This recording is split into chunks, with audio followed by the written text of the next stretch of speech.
ভর্তি হন কোন কোন বিভাগে? আইন বিভাগে।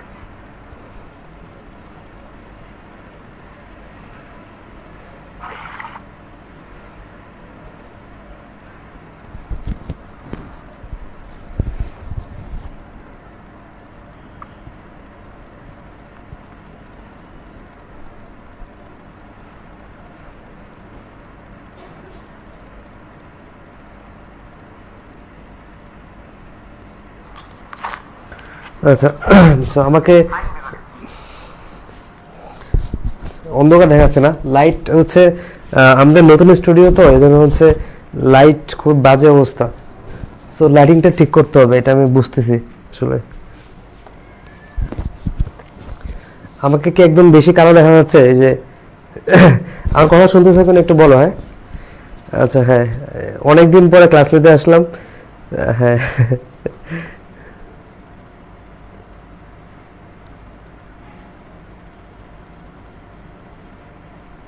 হ্যাঁ আচ্ছা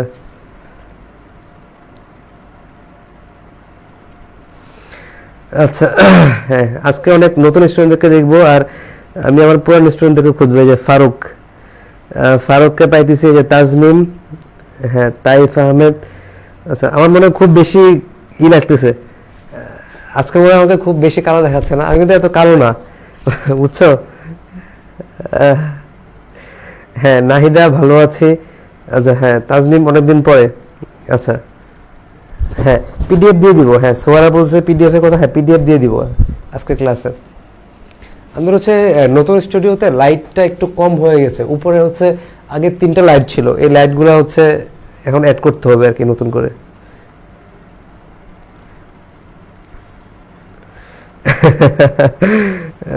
আচ্ছা আমরা 2 মিনিট ওয়েট করি, হ্যাঁ সবাই জয়েন করুক, এরপর আমরা পড়ানো শুরু করব। দেখি কি অবস্থা। আচ্ছা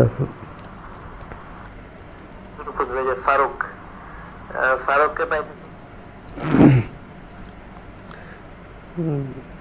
হ্যাঁ সোহেল রানা, তোমার নাম বলি নাই, আচ্ছা সমস্যা নাই। আচ্ছা ওকে, জান্নাতুল ইসলাম। হ্যাঁ এই মাসে অনেকগুলো ক্লাস নিব, প্রয়াসেও প্রচুর ক্লাস নিব, আর এখানে তো জিকে পড়াবোই, মানচিত্র বেঁচে তো জিকে পড়াবো, প্রয়াসেও ক্লাস নিব। তো আজকে যে আমাকে এই পরিমাণ অন্ধকার মানে কালো দেখাবে, এটা আমি কখনো ভাবি নাই। আমি নিজেকে নিজে দেখে খুব খারাপ লাগতেছে যে আমাকে কেন এত কালো দেখা দিচ্ছে আজকে। সাউন্ড প্রবলেম, সাউন্ড প্রবলেম নাকি জানাও তো আমাকে, সাউন্ড শুনতে পাচ্ছ কিনা ঠিকভাবে? সাউন্ড প্রবলেম তো হওয়ার কথা না আসলে। হ্যাঁ সুমাইয়া আক্তার, হ্যাঁ রিমি, তারপর আসমা রহমান। আচ্ছা ঠিক আছে, সাউন্ড প্রবলেম হলে আমাকে জানাবা, ঠিক আছে? সাউন্ড প্রবলেম হলে আমাকে জানাবা। হ্যাঁ রোহন বলছে ভাইয়া আপনার ক্লাস অনেক ভালো লাগে। হ্যাঁ থ্যাংক ইউ, ক্লাস ভালো লাগবে কারণ ভালো পড়াবো। হ্যাঁ সাউন্ড ক্লিয়ার। হ্যাঁ আনোয়ার হোসেন, হ্যাঁ ক্লাসে মুখস্থ করবো। আজকে হচ্ছে আজকে বঙ্গবন্ধু শেখ মুজিবুর রহমানের উপর প্রথম ক্লাস, কালকে সেকেন্ড ক্লাস, সো 2টা ক্লাসে হচ্ছে আমরা সম্পূর্ণ মুখস্থ করবো এটা। আচ্ছা শাহনাজ পারভিন, আচ্ছা শিমলা, শাহনাজ পারভিনের নাম হচ্ছে শিমলা। ওকে শিমলা, শিমলা তো সুন্দর নাম। আমাকে রাহাত ভাই ক্লাস থেকে, রাহাত ভাইকে কেমন লাগতেছিল আমি একটু চেক করি, দাঁড়াও।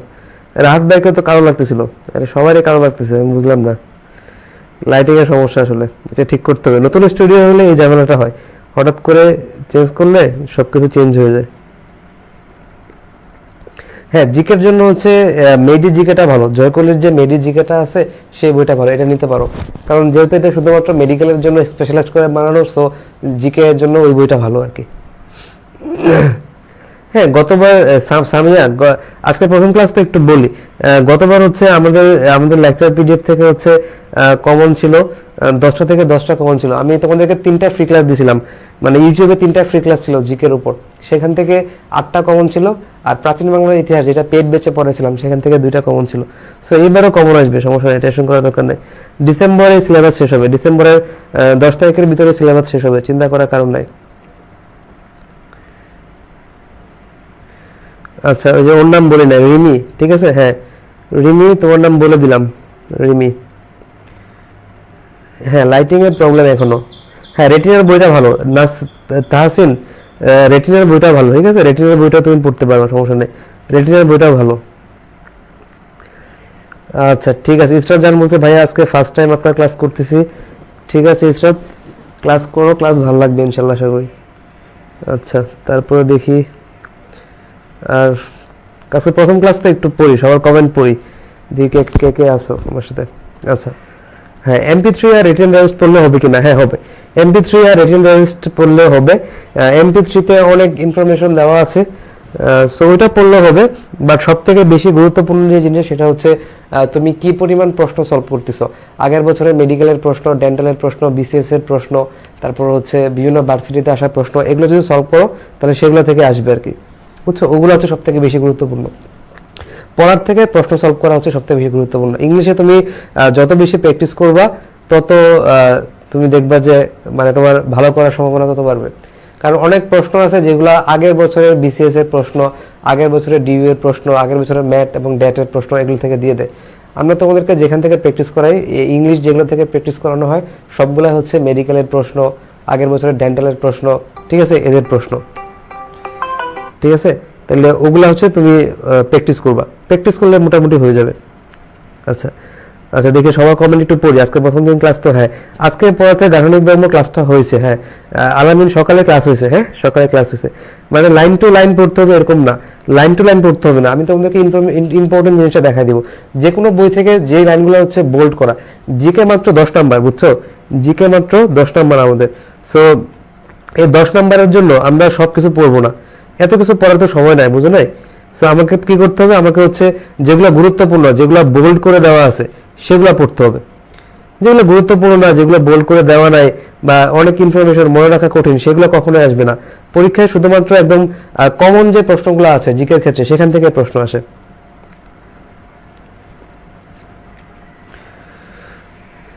হ্যাঁ, জিকের জন্য যে লেকচার নোটটা দিয়েছি সেটা পড়লে অনেক, সেখানে হচ্ছে বাংলাদেশের নদ নদী এই টপিক্সটা নাই শুধু, সো এটা আমি পড়াবো, সমস্যা নাই। আর বাকি সবকিছুই আছে। সো জিকে যে নোটটা দিছিলাম সেই নোটটা মুখস্থ করলে এনাফ, ঠিক আছে, সেটা মুখস্থ করলে এনাফ। আচ্ছা হ্যাঁ, আমাদের লেকচার PDF সেখানে তোমার BCS এর প্রশ্ন প্রচুর আছে, সেগুলো প্র্যাকটিস করলে মোটামুটি হয়ে যাবে। আচ্ছা এখন যা পড়াবো এগুলো কই পাবো? এখন যা পড়াবো এই তো লেকচার PDF, সেটা দিয়ে দিব, ঠিক আছে। প্লাস হচ্ছে তোমাদেরকে হাতে লেখা নোটের PDFটা দিয়ে দিছি, ওখানে কিন্তু সেম ইনফরমেশন পাবা, ঠিক আছে। প্রয়াস 2.0 মানে গত বছর আমি যা যা পড়াইছিলাম সেগুলো ওখানে লেখা আছে ওই হাতে লেখা নোটটাতে। সো সেম জিনিসই বা কিছু এক্সট্রা জিনিস এখানে পড়াবো, সেগুলো এই লেকচার PDF এ থাকবে, তো টেনশন করার দরকার নাই। জুবাইর জিকে বইটা মোটামুটি ভালো, কিন্তু ওখানে আসলে অনেক বিস্তারিত লেখা। যেমন এই লেকচার PDFটা, এই PDFটার কিছু অংশ হচ্ছে জুবাইর জিকে থেকে নেওয়া, কিছু আছে মেডি জিকে থেকে নেওয়া, কিছু আছে অন্য বই থেকে যেগুলো লাগবে। মানে আমি তোমাদেরকে সবকিছু কালেক্টেড করে পড়াচ্ছি, যেগুলো তোমার পরীক্ষাতে লাগবে শুধু সেগুলোই পড়াবো, এর বাইরে কিছু পড়াবো না। ওকে গীতিকার রচয়িতা, মুক্তিযুদ্ধ পড়াইছিলাম, মুক্তিযুদ্ধতে গীতিকার ছিল, সো সেগুলো একটু দেখো, ওখানে একটু মোটামুটি বলে দিছি, ওগুলা পড়লে হয়ে যাবে। আর রচয়িতা এগুলো সামনে যখন পড়াবো তখন সেখানে দেখো, সমস্যা নেই। PDF গুলা প্রিন্ট করবা কিভাবে? PDF গুলা হচ্ছে তুমি দোকানে নিয়ে যাবা, দোকানে নিয়ে বলবা যে ভাই আমাকে এগুলো প্রিন্ট করে দেন, তারা প্রিন্ট করে দিবে। কম্পিউটারের দোকানে নিয়ে যাবা, কম্পিউটারের দোকানে নিয়ে গেলে ওরা হচ্ছে প্রিন্ট করে দিবে, সমস্যা নেই, PDFটাই প্রিন্ট করে দিবে। ইস্টার জাহান বলছে যে ভাইয়া আপনার ইউটিউবে আপনার ক্লাস দেখতেছিলাম। আচ্ছা ঠিক আছে, সমস্যা নেই, কেমন হয় দেখতে? আচ্ছা ঠিক আছে, ভালো ক্লাসে নিছি মনে হয়। আচ্ছা ডেইলি এক্সামে কমন পাব না, ডেইলি এক্সামে হচ্ছে সিনোনিম অ্যান্টোনিমস আমরা চাচ্ছি যে কিছু এক্সট্রা জিনিস তোমাদেরকে পড়াইতে। যেহেতু PDF এ যেগুলো আছে সেগুলো তোমরা পড়বাই, আজকে হোক কালকে হোক পড়বাই, সেখান থেকে আসবে। কিন্তু কিছু এক্সট্রা জিনিস যদি তুমি শিখো, কিছু এক্সট্রা জিনিস তুমি যদি শিখো তাহলে তোমার জন্য লাভ হবে। শুধু এই জন্য হচ্ছে আমরা এক্সট্রা জায়গা থেকে পরীক্ষা দিয়েছি আর কি। আচ্ছা, স্থির তড়িতের দাগানো পিডিএফ, এটা কিন্তু পিডিএফ কিন্তু তোমাদের প্রয়াসের যে গ্রুপটা আছে না, সেখানে কিন্তু দাগানো পিডিএফ দেওয়া আছে, বুঝছো? ওখান থেকে একটু দেখে নিও বন্যা। আচ্ছা ঠিক আছে, ওকে। তাইলে অনেক কথা বললাম, হ্যাঁ চলো আজকে প্রথম দিন হচ্ছে এজন্য বেশি কথা বললাম, চলো ওকে আর কথা বলবো না, নেক্সট ক্লাস থেকে জাস্ট পড়ানো শুরু হবে। ওকে, তাহলে সবাই একটু শোনো আমার কথা, যে যখন জিকে পড়বো তখন হচ্ছে সেম কথা যেটা আমরা ফলো করি, যে আমি যখন বলবো তুমি আমার সাথে সাথে বলবা, তাহলে তোমারও শেখা হবে আমারও শেখা হবে, মুখস্থ হয়ে যাবে। ওকে, তাহলে আজকে হচ্ছে আমরা একজন ব্যক্তি সম্পর্কে পড়বো, তিনি হচ্ছেন বঙ্গবন্ধু শেখ মুজিবুর রহমান। দুইটা ক্লাসে আমরা এটা পড়বো, আজকে কিছুটা পড়াবো আর কালকে শেষ করে আমরা কিছু প্রশ্ন এখান থেকে সলভ করাবো। ওকে, তাহলে মোটামুটি আমাদের ক্লিয়ার হয়ে যাবে। তাহলে বঙ্গবন্ধুকে নিয়ে যেসব ইনফরমেশন যা লাগবে, নতুন একটা মুভিও আসছে বঙ্গবন্ধুকে নিয়ে, সেটা সম্পর্কে আমরা পড়বো কালকের ক্লাসে। আজকের ক্লাসে হচ্ছে আমরা বঙ্গবন্ধু সম্পর্কে একদম যে বেসিক ইনফরমেশনগুলো আছে সেগুলো আমরা একটু দেখবো, যে তার সম্পর্কে আমাদের কি কি জিনিস জানা দরকার, কি কি জিনিস পরীক্ষার জন্য গুরুত্বপূর্ণ। তাহলে আমি যখন বলবো তোমরা সাথে সাথে একটু রিপিট করবা, ঠিক আছে? তাহলে মোটামুটি পড়া হয়ে যাবে, ঠিক আছে? তাহলে একটু খেয়াল করো, হ্যাঁ একটু মনোযোগ দাও, সামনের 1.5 ঘন্টা 1 ঘন্টা 40 মিনিট একটু মনোযোগ দাও, তাহলে কিন্তু তোমার ক্লাসে পড়া হয়ে যাবে, ঠিক আছে? একটু মনোযোগ দাও। তাহলে প্রথমে হচ্ছে আমরা একজন ব্যক্তি সম্পর্কে পড়তে গেলে আমাদের কি করতে হয়। সো জিকে জিনিসটা হচ্ছে খুব ইন্টারেস্টিং। তুমি এটা চিন্তা করে পড়বা যে আমি নতুন কিছু শিখতে যাচ্ছি, যে কোনো পড়াশোনায় তুমি যদি এটা চিন্তা করো যে ভাইয়া আমার জন্য এটা বার্ডেন, এটার জন্য আমার জন্য একটা বোঝা, তাহলে কিন্তু হবে না। তুমি যে কোনো জিনিস পড়তে যাও, পড়ার আগে এটা চিন্তা করবা যে আমি নতুন কিছু শিখতেছি, নতুন কিছু জানতেছি, সো এটা অবশ্যই ইন্টারেস্টিং। ওকে, তাহলে কিন্তু পড়াটা ইজি লাগবে। তাহলে একজন ব্যক্তি বঙ্গবন্ধু শেখ মুজিবুর রহমান, তার সম্পর্কে যদি আমি জানতে চাই, তাহলে আমাকে প্রথমে জানতে হবে যে তিনি কোথায় জন্মগ্রহণ করেন, কবে জন্মগ্রহণ করেন, কারণ তার জন্মটা হচ্ছে প্রথমে আসতেছে। তাহলে বঙ্গবন্ধু শেখ মুজিবুর রহমান জন্মগ্রহণ করেন কোথায়, ঠিক আছে? এই প্রশ্নের দুইটা আনসার হয়, একটা হচ্ছে বর্তমানে আর একটা হচ্ছে তৎকালীন। একটু চিন্তা করো, বর্তমানে যদি বলি তাহলে তিনি হচ্ছেন গোপালগঞ্জ জেলা জন্মগ্রহণ করেন, গোপালগঞ্জ, বর্তমানে গোপালগঞ্জ জেলা। বাট বঙ্গবন্ধু যখন জন্মগ্রহণ করছে, গল্প বলতেছি, গল্প 1920 সালে, তাহলে 1920 সালে বঙ্গবন্ধু জন্মগ্রহণ করছে, তখন কিন্তু গোপালগঞ্জ নামে আলাদা কোনো জেলা ছিল না। তখন গোপালগঞ্জ এই জেলাটা, যেটা বর্তমানে গোপালগঞ্জ জেলা, সেটা ফরিদপুর জেলার একটা অংশ ছিল, ঠিক আছে? ফরিদপুর জেলার একটা অংশ ছিল, এই জন্য এখানে লিখছে যে ফরিদপুরের গোপালগঞ্জে। তাহলে ফরিদপুর জেলা ছিল 1920 সালে, এবং তার একটা মহকুমা বা তার একটা এরিয়া ছিল হচ্ছে গোপালগঞ্জ। ওকে, গোপালগঞ্জ। তাহলে ফরিদপুর জেলা তার একটা মহকুমা ছিল হচ্ছে গোপালগঞ্জ 1920 সালের দিকে, ঠিক আছে? তাহলে পরীক্ষার প্রশ্ন যদি আসে যে বঙ্গবন্ধু শেখ মুজিবুর রহমান কোন জেলায় জন্মগ্রহণ করেন, ঠিক আছে? তাহলে অপশনে গোপালগঞ্জ থাকলে গোপালগঞ্জ দাগাবা। যদি গোপালগঞ্জ আর ফরিদপুর দুইটাই থাকে, তাহলে সেক্ষেত্রে কিন্তু তোমাকে হচ্ছে ফরিদপুর দাগাইতে হবে, কারণ যে প্রশ্ন করছে সে জানতে চাচ্ছে যে তুমি এটা জানো কিনা, যে ফরিদপুর জেলাটা ছিল তখন, গোপালগঞ্জ ছিল না। গোপালগঞ্জ তোমার ফরিদপুরের আন্ডারে ছিল, অন্তর্ভুক্ত ছিল, ঠিক আছে? এরকম নর্মালি আসবে না কখনোই, বাট তোমাদেরকে একটা ফুল কনসেপ্টটা দিয়ে রাখলাম যে তৎকালীন সময়ে কিন্তু সেটা ফরিদপুর জেলা ছিল, তৎকালীন সময়ে কিন্তু গোপালগঞ্জ জেলা ছিল না। তাহলে ফরিদপুরের একটা পার্ট ছিল হচ্ছে গোপালগঞ্জ, বাট বর্তমানে গোপালগঞ্জ একটা আলাদা জেলা। আচ্ছা, তারপর দেখো এই যে মধুমতি নদীর তীরে, ঠিক আছে? এই জিনিসটা কি আসলে, এটা মধুমতি নদীর তীরে বলতে পারো। আর একটা কথা হচ্ছে বাইগার নদীর তীরে, বাইগার, ঠিক আছে? এটা আমি একটু ক্লিয়ার করে দিই তোমাদেরকে। দেখো, বাইগার নদী আর মধুমতি নদী পার্থক্যটা কি? মধুমতি নদী হচ্ছে প্রধান নদী, তার একটা শাখা হচ্ছে বাইগার নদী, ঠিক আছে? এবং গোপালগঞ্জ হচ্ছে তোমার বাইগার নদীর তীরে অবস্থিত। গোপালগঞ্জটা হচ্ছে বাইগার নদীর তীরে অবস্থিত। আর বাইগার নদীটা কোন নদীর শাখা? এটা হচ্ছে মধুমতি নদীর শাখা। তাহলে প্রধান নদী কিন্তু মধুমতি, তার একটা শাখা হচ্ছে বাইগার নদী। এই বাইগার নদীর তীরে অবস্থান করতেছে হচ্ছে গোপালগঞ্জের টুঙ্গিপাড়া, যেখানে বঙ্গবন্ধু শেখ মুজিবুর রহমান জন্মগ্রহণ করেন, ঠিক আছে? গোপালগঞ্জের টুঙ্গিপাড়া। তাহলে গোপালগঞ্জের টুঙ্গিপাড়া, যেখানে বঙ্গবন্ধু শেখ মুজিবুর রহমানের জন্ম হয়, সেই টুঙ্গিপাড়াটা কোন নদীর তীরে? এটা হচ্ছে বাইগার নদীর তীরে। ওকে, এবং বাইগার নদী কোন নদীর শাখা নদী? বাইগার নদী হচ্ছে মধুমতি নদীর শাখা নদী, ঠিক আছে? একদম ক্লিয়ার, একদম কনসেপ্ট ক্লিয়ার। তাহলে ফরিদপুর তৎকালীন সময় ছিল ফরিদপুর জেলা। একটু সবাই আমার সাথে বলার চেষ্টা করো, ঠিক আছে? আমার সাথে বলার চেষ্টা করো, তাহলে মুখস্থ হয়ে যাবে, ঠিক আছে, একটা রুমে যাও, রুমে গিয়ে হচ্ছে আমার সাথে সাথে বলো, ঠিক আছে, বললে মনে থাকবে। তৎকালীন ফরিদপুর জেলা গোপালগঞ্জ মহকুমা, বর্তমানে সেটা গোপালগঞ্জ জেলা, এবং তার জন্ম যেখানে টুঙ্গিপাড়া, সেটা হচ্ছে বাইগার নদীর তীরে। আর বাইগার নদী কোন নদীর শাখা? এটা হচ্ছে মধুমতি নদীর শাখা, ঠিক আছে, মধুমতি নদীর একটা শাখা হচ্ছে বাইগার নদী, এটা সবথেকে গুরুত্বপূর্ণ। এরপর দেখো 1920 সালে 17 মার্চ, তোমরা সবাই জানো 1920 সালে 17 মার্চ তার জন্ম হয়, তাই না? এবং 17 মার্চ কি জাতীয় শিশু দিবস, এটা অনেকে জানো, অনেকে জানো না, একটু মনে রাখবা এটা, যে 17 মার্চ তো বঙ্গবন্ধুর জন্ম, এবং 17 মার্চ এটা হচ্ছে জাতীয় শিশু দিবস।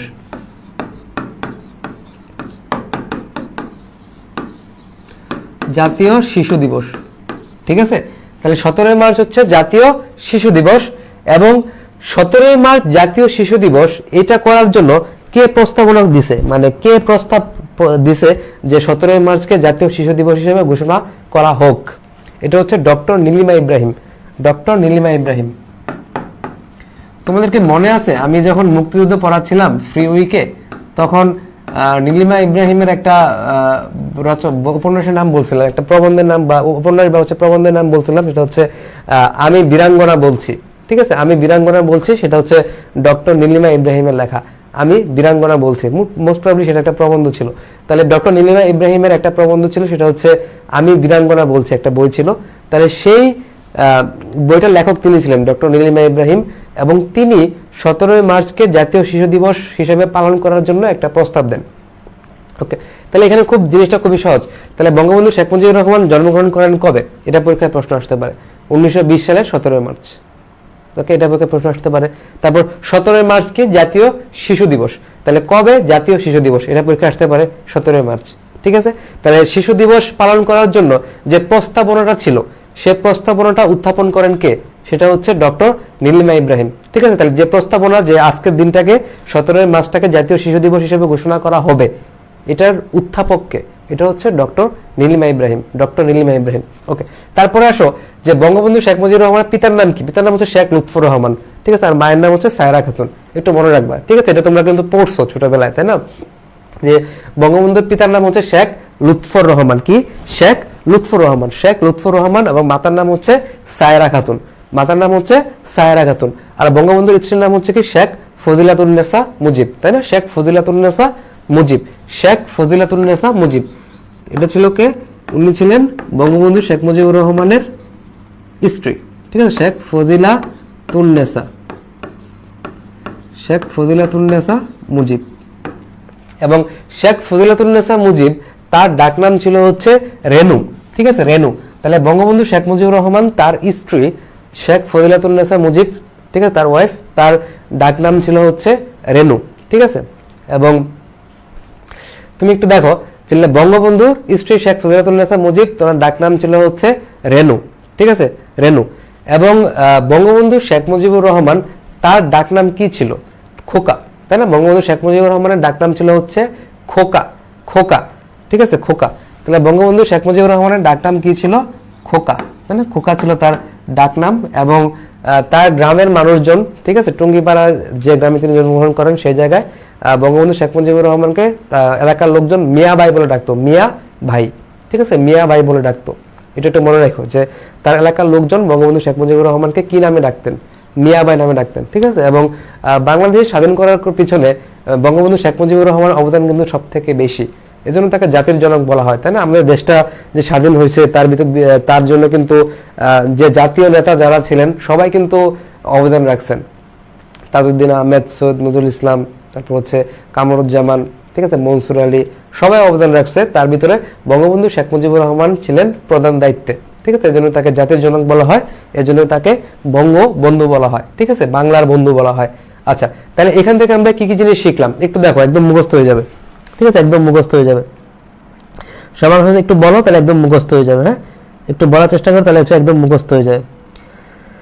তাহলে দেখো, তাহলে এখন একটু খেয়াল করো, তাহলে আমি কি কি জিনিস এখন তো বলছি, যে বঙ্গবন্ধু শেখ মুজিবুর রহমান তিনি ফরিদপুর জেলায়, ঠিক আছে, গোপালগঞ্জে, মানে তৎকালীন ফরিদপুর জেলা, বর্তমানে গোপালগঞ্জ জেলা, কোন নদীর তীরে জন্মগ্রহণ করেন? বাইগার নদীর তীরে জন্মগ্রহণ করেন, বাইগার নদীর তীরে জন্মগ্রহণ করেন, ঠিক আছে। এবং তার জন্মসালটা ছিল কবে? 1920 সালের 17 মার্চ। 1920 সালের 17 মার্চ, ঠিক আছে। এবং তার পিতার নাম কি ছিলেন? সবাই একটু বলো, একটু বলার চেষ্টা করো সবাই, ঠিক আছে। আমি তো দেখতে পাচ্ছি না কে কে বলতেছো, কে কে না বলতেছো, দেখতে পাচ্ছি না। সবাই একটু বলার চেষ্টা করবা, ঠিক আছে। তার পিতার নাম কি ছিল? শেখ লুৎফর রহমান। তার মায়ের নাম কি ছিল? সায়রা খাতুন, ঠিক আছে। দেখো মুখস্থ হয়ে গেছে। আমি বলছি আমার মুখস্থ হয়ে গেছে, তুমি বলো তোমার মুখস্থ হয়ে যাবে। ওকে। এবং বঙ্গবন্ধু শেখ মুজিবুর রহমানের পিতার নাম মাতার নাম বললাম, তার স্ত্রীর নাম ছিল তার শেখ ফজিলাতুন্নেসা মুজিব। শেখ ফজিলাতুন্নেসা মুজিব, ওনার ডাকনাম ছিল কি? ডাকনাম ছিল হচ্ছে রেনু, ডাকনাম ছিল রেনু। আর বঙ্গবন্ধু শেখ মুজিবুর রহমানের ডাকনাম কি ছিল? খোকা। তাহলে পরীক্ষায় আসতে পারে যে বঙ্গবন্ধু শেখ মুজিবুর রহমানের ডাকনাম কি ছিল? তাহলে বঙ্গবন্ধু শেখ মুজিবুর রহমানের ডাকনাম ছিল হচ্ছে খোকা, ঠিক আছে, খোকা। এবং তাকে তার এলাকার লোক মিয়া ভাই বলে ডাকতো, মিয়া ভাই, ঠিক আছে। বঙ্গবন্ধু শেখ মুজিবুর রহমানকে মিয়া ভাই বলে ডাকতো। আচ্ছা, তাহলে এটা গেল তার জন্ম এবং পরিচয়। মোটামুটি আমরা জানলাম যে তিনি কোথায় জন্মগ্রহণ করেন, কোথায় কোথায় তার পিতার নাম কি, ঠিক আছে, এবং তার স্ত্রীর নাম কি এবং তাদের ডাক নাম কি ছিল আমরা জানলাম। আর 17 মার্চ এটা কি? জাতীয় শিশু দিবস।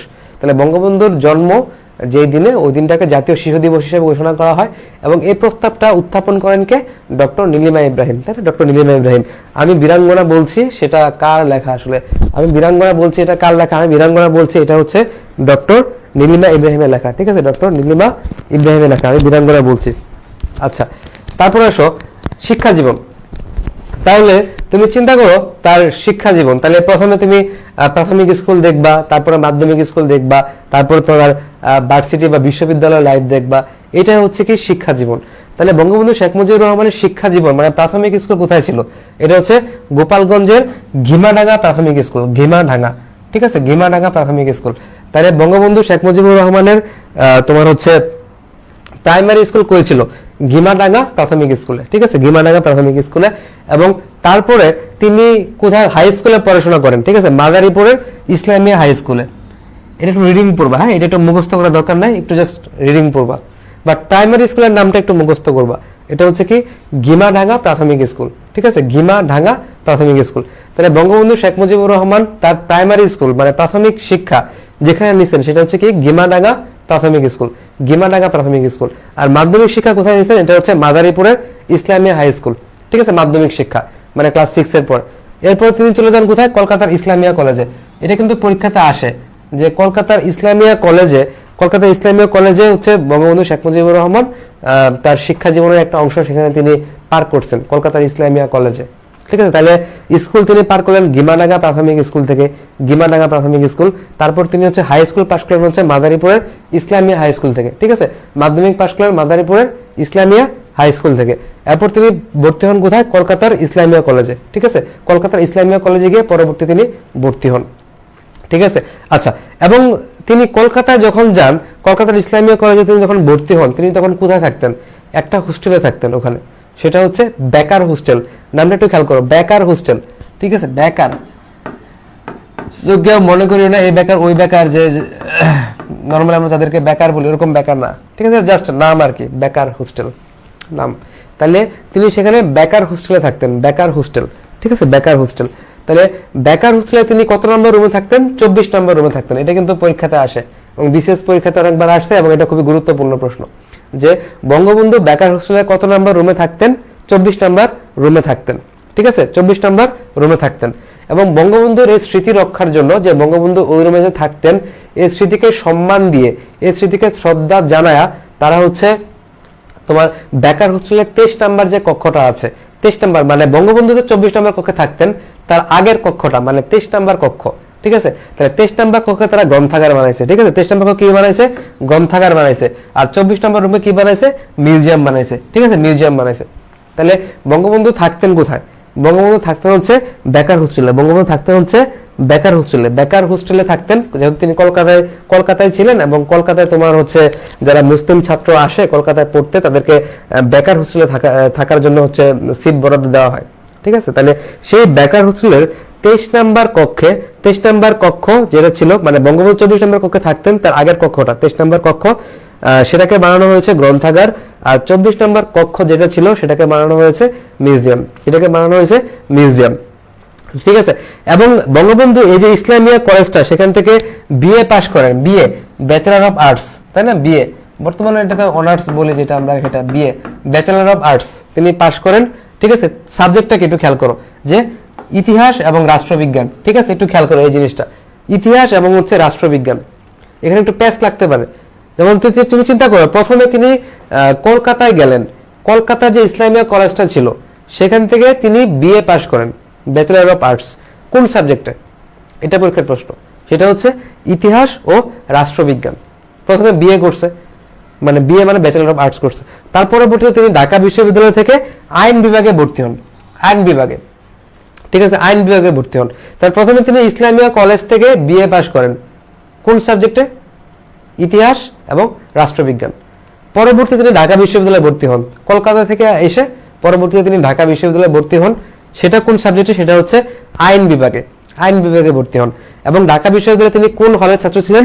সলিমুল্লাহ মুসলিম হল, সলিমুল্লাহ মুসলিম হল। এখনো কিন্তু ঢাকা বিশ্ববিদ্যালয়ে তোমার সলিমুল্লাহ মুসলিম হল আছে, ঠিক আছে। তাহলে সেখানে বঙ্গবন্ধু সেই হলের ছাত্র ছিলেন এবং তার রোল নাম্বার ছিল 166, ঠিক আছে, 166, ঠিক আছে। এখানে যেগুলো আমি পড়াইছি সবগুলো ইম্পর্টেন্ট, কারণ এই জিনিসগুলো হচ্ছে শিক্ষা জীবন, তার জন্ম, তার পরিচয়, এই জিনিসগুলো খুবই মাহাত্ম্যপূর্ণ। তাহলে এই জায়গাগুলো থেকে কিন্তু পরীক্ষাতে আসবে, ঠিক আছে। তাহলে আমি একটু রিক্যাপ করি জিনিসটা কি হলো, যে তার প্রাথমিক শিক্ষা কোথায়, এখন মুখস্থ হয়ে যাবে। হ্যাঁ, রিক্যাপ করা মানে হচ্ছে মুখস্থ হয়ে যাওয়া। তাহলে যারা ক্লাস করবা তাদের জন্য পড়া মুখস্থ হয়ে যায়। আমি গল্পের ছলে বলতেছি, তুমি যে গল্প পড়া মনে রাখো, ঠিক। জিকে মানে হচ্ছে গল্প, তুমি গল্প মনে রাখবে, আমি গল্প বলবো, ঠিক আছে। তাহলে বঙ্গবন্ধু শেখ মুজিবুর রহমান স্কুল কোনটা ছিল? পরীক্ষা এভাবে আসতে পারে, স্কুল কোনটা ছিল? গিমাডাঙ্গা প্রাথমিক স্কুল, গিমাডাঙ্গা প্রাথমিক স্কুল। তাহলে স্কুল জীবন শেষ, প্রাইমারি স্কুল শেষ। তারপর হাই স্কুল, তারা হাই স্কুল তিনি হচ্ছে মাদারীপুরের ইসলামিয়া যে হাই স্কুলটা ছিল সেখানে, মাদারীপুরের ইসলামিয়া হাই স্কুল। তাহলে গিমাডাঙ্গা প্রাথমিক স্কুল থেকে তিনি প্রাথমিক শিক্ষা লাভ করলেন। পরবর্তীতে তিনি হচ্ছে হাই স্কুলে গেলেন, মাদারীপুরের হাই স্কুলে গেলেন। পরবর্তীতে তিনি চলে গেলেন হচ্ছে কলেজে চলে গেলেন। কলেজে পড়তে তিনি চলে গেলেন কোথায়?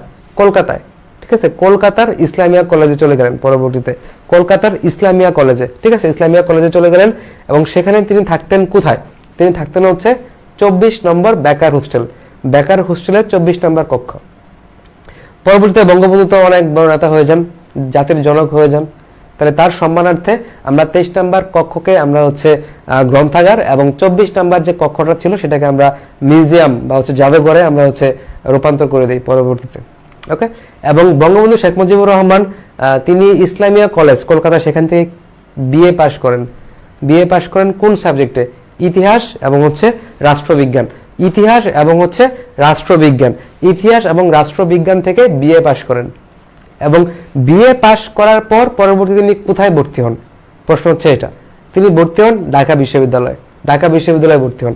তারপর এখন প্রশ্ন দেখো, কিভাবে পরীক্ষার প্রশ্ন আসবে, যে বঙ্গবন্ধু শেখ মুজিবুর রহমান ঢাকা বিশ্ববিদ্যালয়ের কোন বিভাগের ছাত্র ছিলেন? তোমরা সবাই বলো, আইন বিভাগ। তাহলে বঙ্গবন্ধু শেখ মুজিবুর রহমান ঢাকা বিশ্ববিদ্যালয়ের আইন বিভাগের ছাত্র ছিলেন। এবং বঙ্গবন্ধু শেখ মুজিবুর রহমান ঢাকা বিশ্ববিদ্যালয়ে থাকা অবস্থায় কোন হলের ছাত্র ছিলেন? সলিমুল্লাহ মুসলিম হলের ছাত্র ছিলেন, সলিমুল্লাহ মুসলিম হল। এবং তার রোল নাম্বার ছিল কত? 166। তার রোল নাম্বার ছিল কত? 166, 166। সবাই ক্লিয়ার কিনা আমাকে জানাও তো, এই পর্যন্ত ক্লিয়ার কিনা দেখি, সবাই একটু কমেন্ট করো। মুখস্থ হয়েছে কিনা? ক্লিয়ার মানে হচ্ছে মুখস্থ হয়েছে কিনা আমাকে একটু বলো। সবাই একটু কমেন্টটা পড়ি, সবাই মুখস্থ হয়েছে কিনা বলো আমাকে। হ্যাঁ, তো মুক্তিযুদ্ধের মতো এই যতগুলো টপিকস আমি পড়াবো সবগুলো টপিকস মুখস্থ হয়ে যাবে, এটা আমি চাই। আচ্ছা, সো মেডি জিকেতে এসব নাই, মেডি জিকেতে নাই, এটা অন্য বইতে আছে, বাট এটা খুবই গুরুত্বপূর্ণ, এজন্য পড়াচ্ছি। হ্যাঁ, ঠিক আছে। আচ্ছা, ওকে, 166 নম্বর রোল নাম্বার। হ্যাঁ, ওকে, ক্লিয়ার। ওকে, মুখস্থ হয়ে গেছে। ওকে, ঠিক আছে।